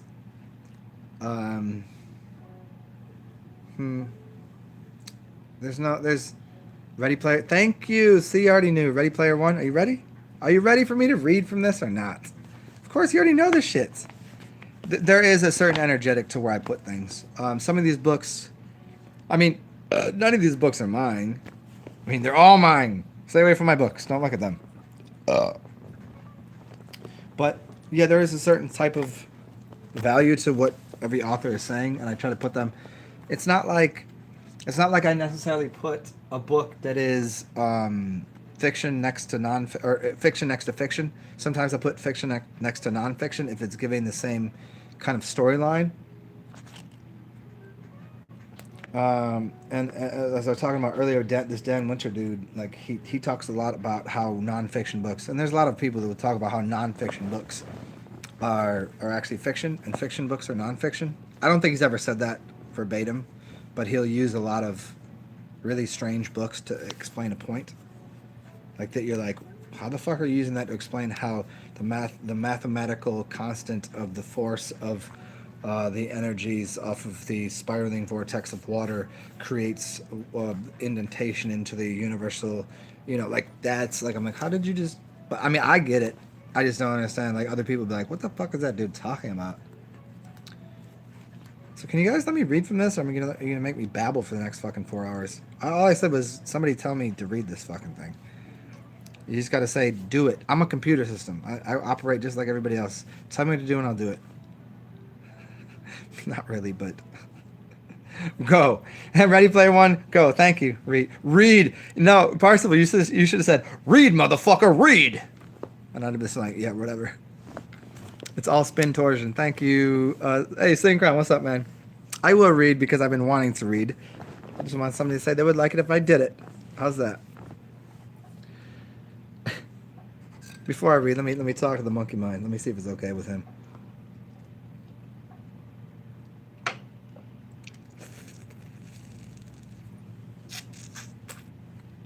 Here you go.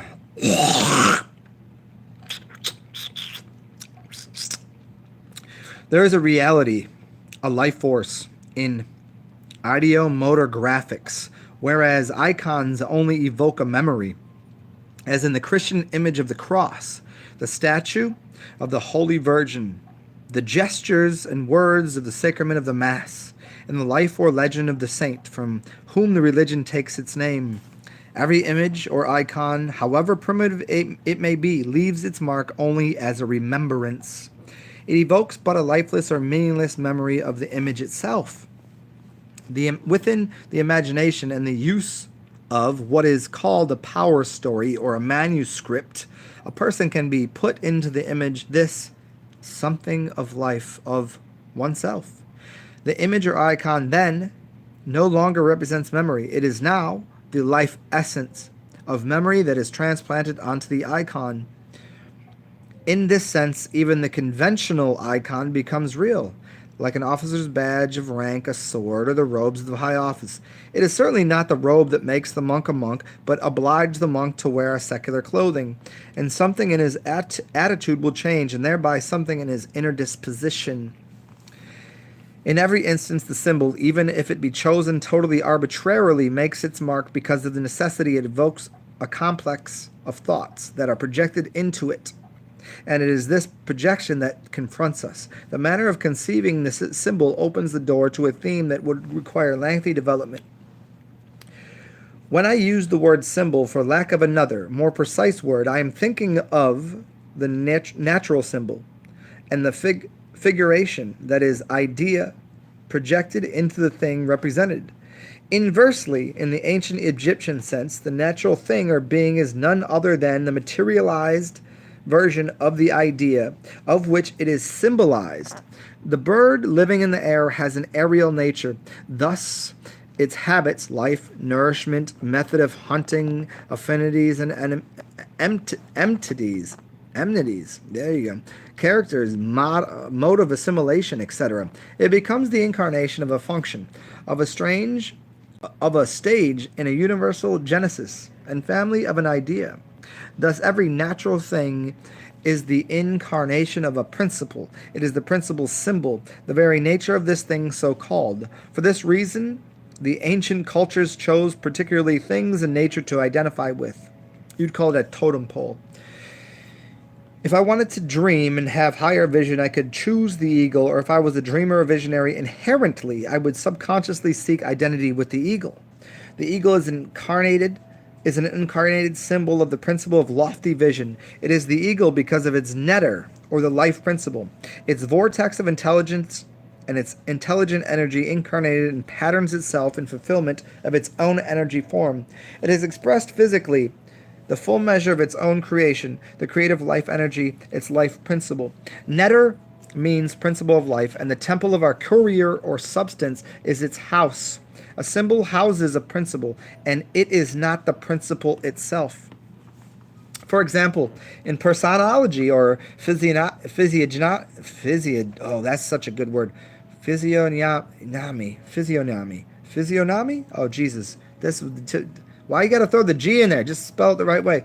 Physiognomy.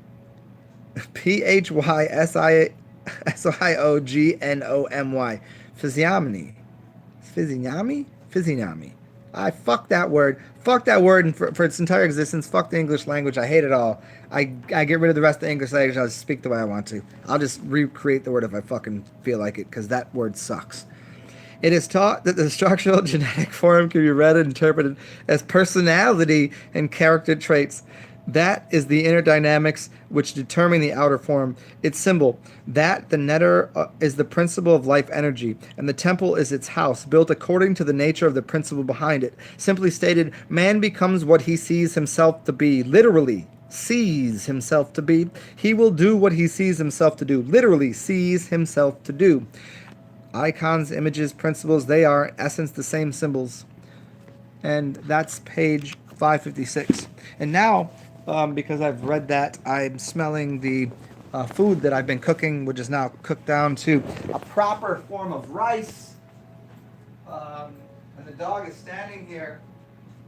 It's almost finished, baby. I'll take the top off. There. She's sniff a lift. Okay, you want me to put some? Oh, you switch it on. Fine. Put it in now. I'll get you all the good stuff.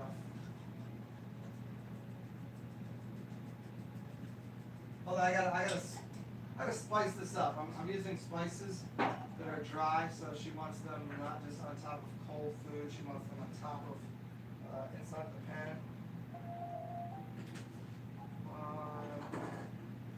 That's probably gonna work in a second. Okay, wait a second, baby. It's almost gonna happen. It's almost there. Holy shit. So much food.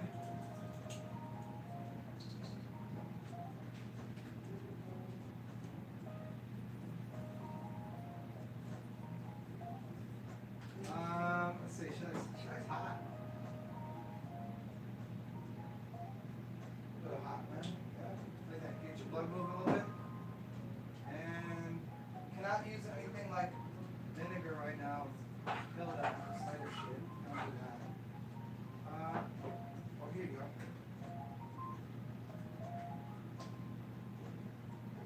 Oh, there you go. Oh, you want that, didn't you? And a little bit of your favorite thing ever. Don't worry, I'll pull it out of there. It's not really cool. There it is. Got it, boss. Sorry guys, I'm listening to she's complete in control of this. If the food comes out wrong, it's her fault. You gotta remember that. She played on herself. She's talking about the you want cinnamon? It's not gonna taste right there. I'm gonna use some wasabi. Wasabi? Yeah, wasabi. Come on, you love eating cheese wasabi, by the way. I mean, it's not wasabi, it's just horseradish. She likes hot things, which is crazy for a dog. Because dogs are not supposed to. This is why I know the dog isn't actually an animal. This one here. Because animals do not like hot things. They run away from them. This one, if you have hot peppers or something, if it's in your food, she'll go and eat it. But she will. She has no problem with that. She's like, what? She's like sitting here sideways, just sniffing it. She was like, "Where's the hot stuff? Where is it?" I mean, she doesn't do.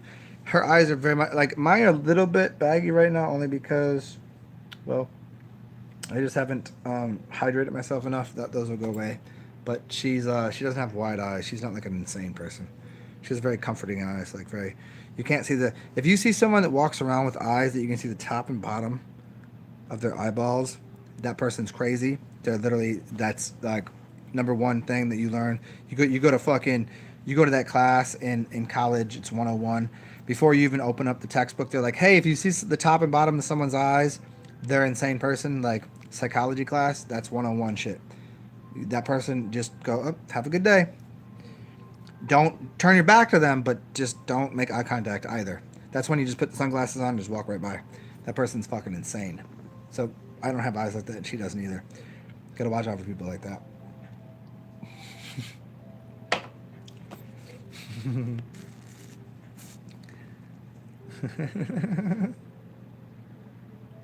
What's up, Divine Hazel? What's going on? Synchron in here.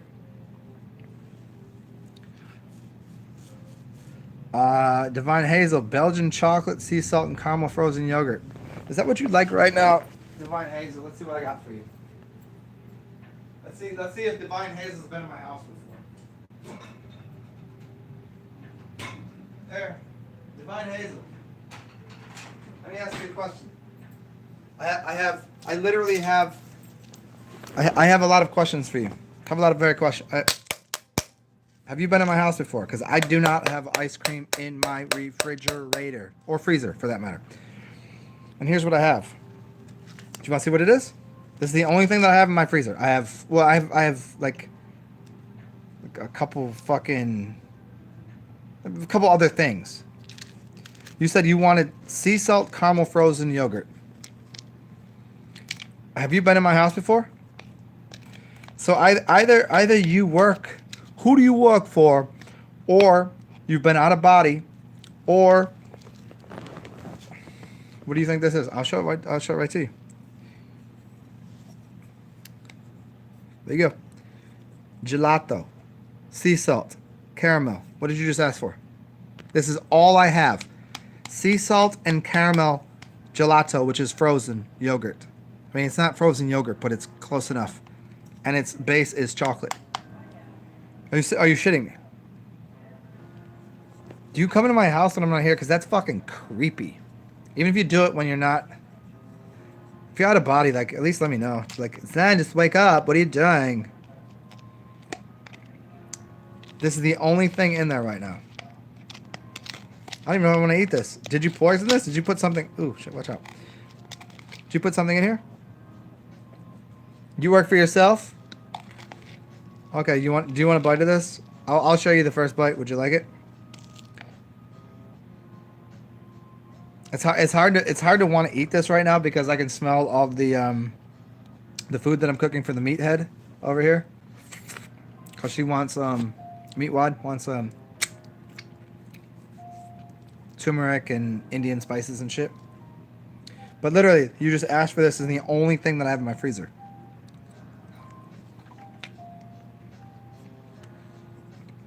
Mm.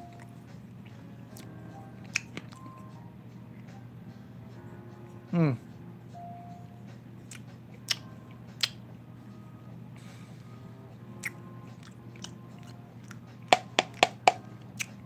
Mm. You ever see people when they're eating something and they already get the next shovel in their face? They haven't finished swallowing it yet. They're like, ah. They're missing the savory part of this. Like, you don't just sit here and go, no more, I'm done. But you don't just like keep shoveling it in your face. I mean, sometimes you do. Mm.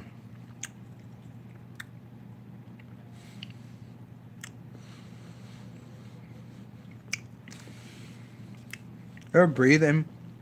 You're enjoying something much and you're just breathing here. You're not collecting all of that until you're like,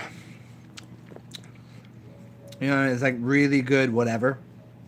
Mm. It's like eating a good meal, having really good sex. You gotta breathe right, like don't lurch. Don't sit up straight either. You gotta kind of like.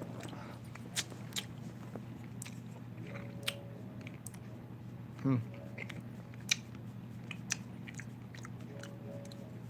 Okay, one more bite.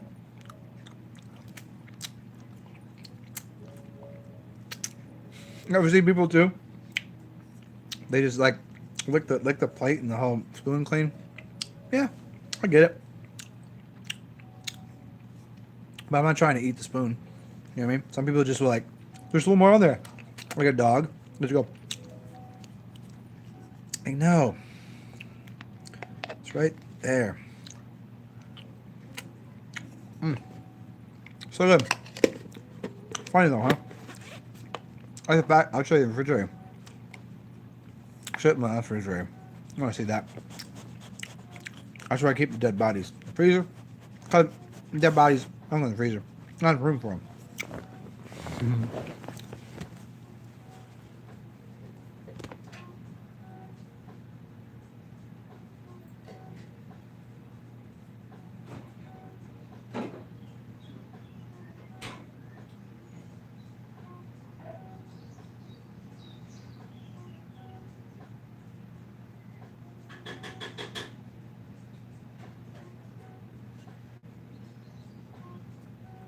wait a second,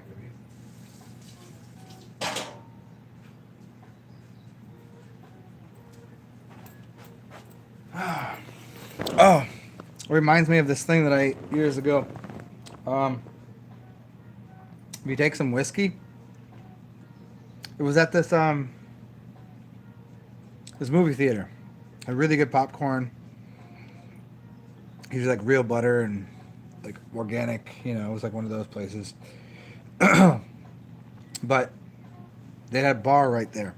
And that bar, it wasn't connect because it was a place that you couldn't have. It was two different businesses. You couldn't have you couldn't sell alcohol in a movie theater. So they just bought a building and split it in half. And one was the movie theater that was like a bar restaurant. You could just walk into the other side.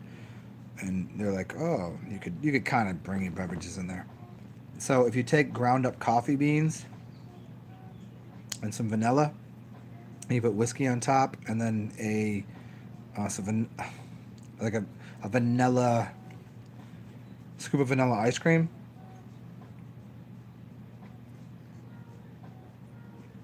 I know vanilla ice cream there, but this is already vanilla caramel enough. I mean, the caramel was in there. Is it caramel or caramel? I don't know.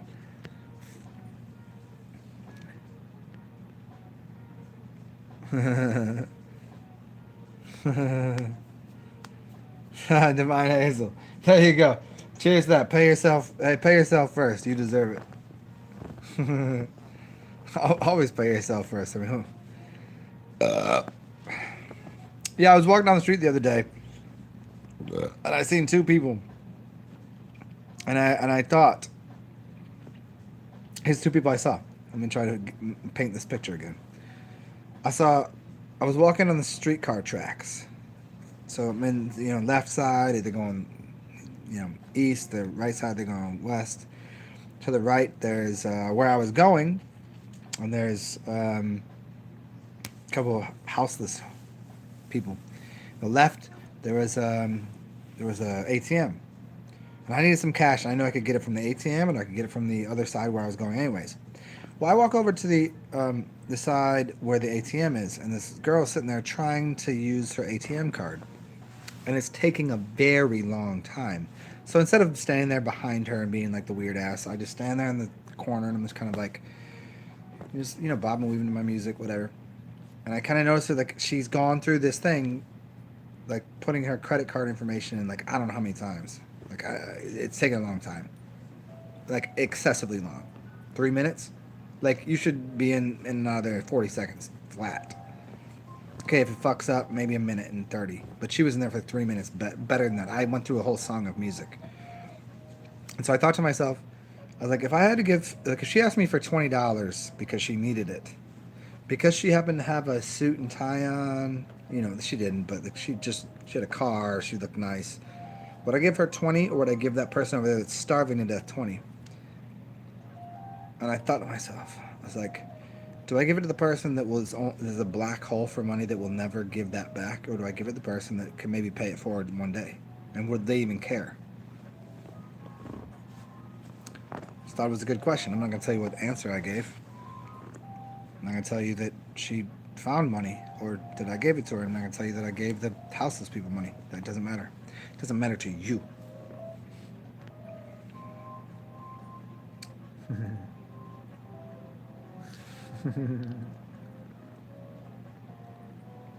Sid cried.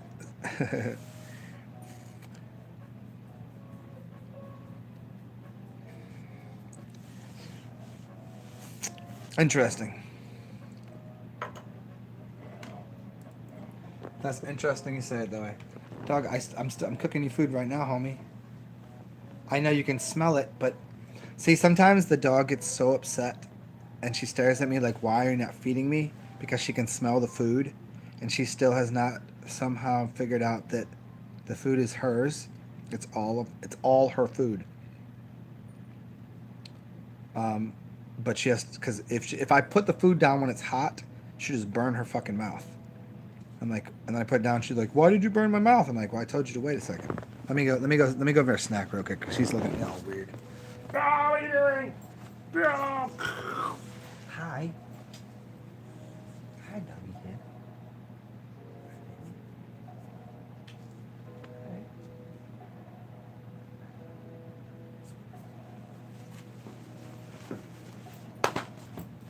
What are you doing? Come on. You can't have this one right now. I can give you something else. Yeah, you got snacks. You have snacks before me. Okay, these snacks. You have that. You choked on it. That's your fault. That's your fault. It's gonna be dry. It's gonna be dry. Yeah. Okay. It does. It smells like so much data in there. Yeah, but I get that. I mean, I get that from the dog's life, whatever.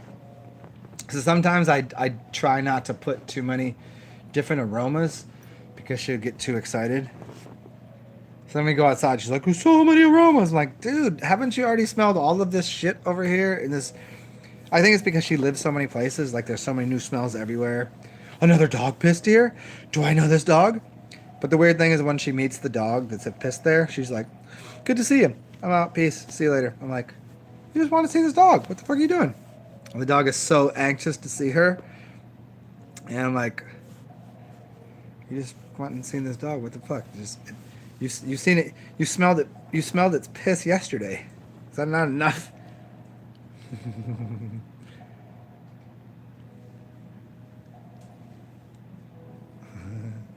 Hey, so check it out, yo. I'm gonna finish this up because I know for certain I'm gonna have to take this dog for a little a walkie walk, and also I'm gonna re-up this video so that way I can find maybe new people that want to come in and talk, because you guys are getting kind of lame right now because nobody wants to talk to me anymore, obviously. Goddamn host this fucking party. What the fuck are you guys doing? You guys talking amongst yourself? That's no, I'm kidding. I just gotta take the dog for a walk. Oh, and that reminds me of this shit that I was watching earlier. This guy that used to write for Saturday Night Live, all of the skits they wouldn't allow them to do because it was on, you know, NBC or whatever the fuck it's on. It's on NBC, I think. The guy has his own show now, and it's on Netflix. It's fucking amazing. And it's called... Oh, man. Check it out. It's on Netflix. And if you can't find it, that's your own fucking fault. It's some dude that used to write... It's so amazing. It's one of the funniest things I've ever seen.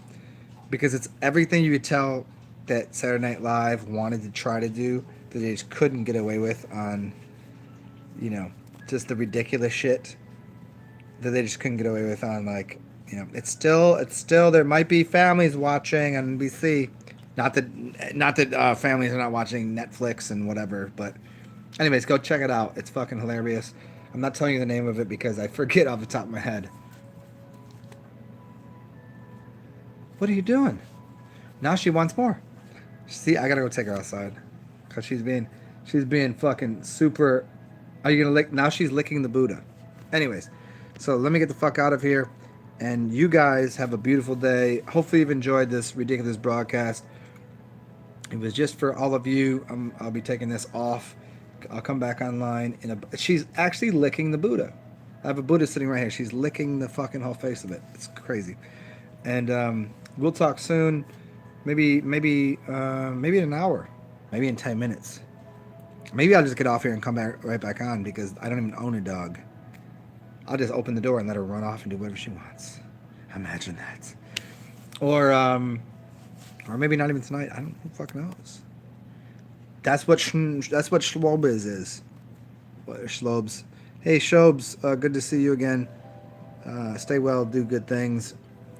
Go pet a pussycat or a puppy or a pterodactyl. That's another P word, by the way. Even though pterodactyls don't exist, unless you think that's where you get your gas from. Because then if you do, that's why you gassing people up. Anybody that says gas came from dead dinosaurs, get a fucking life. Stop lying to people, pieces of shit. You don't know shit. Dinosaurs didn't exist and they didn't give you gasoline. So tell me about the dead birds' bones and where they came from and why they're fueling the world and why I'm not just see shit. Anyways, let me get the fuck out of here before I talk about more random shit. Stay cool and groovy. funk with the world, and the world will funk with you back.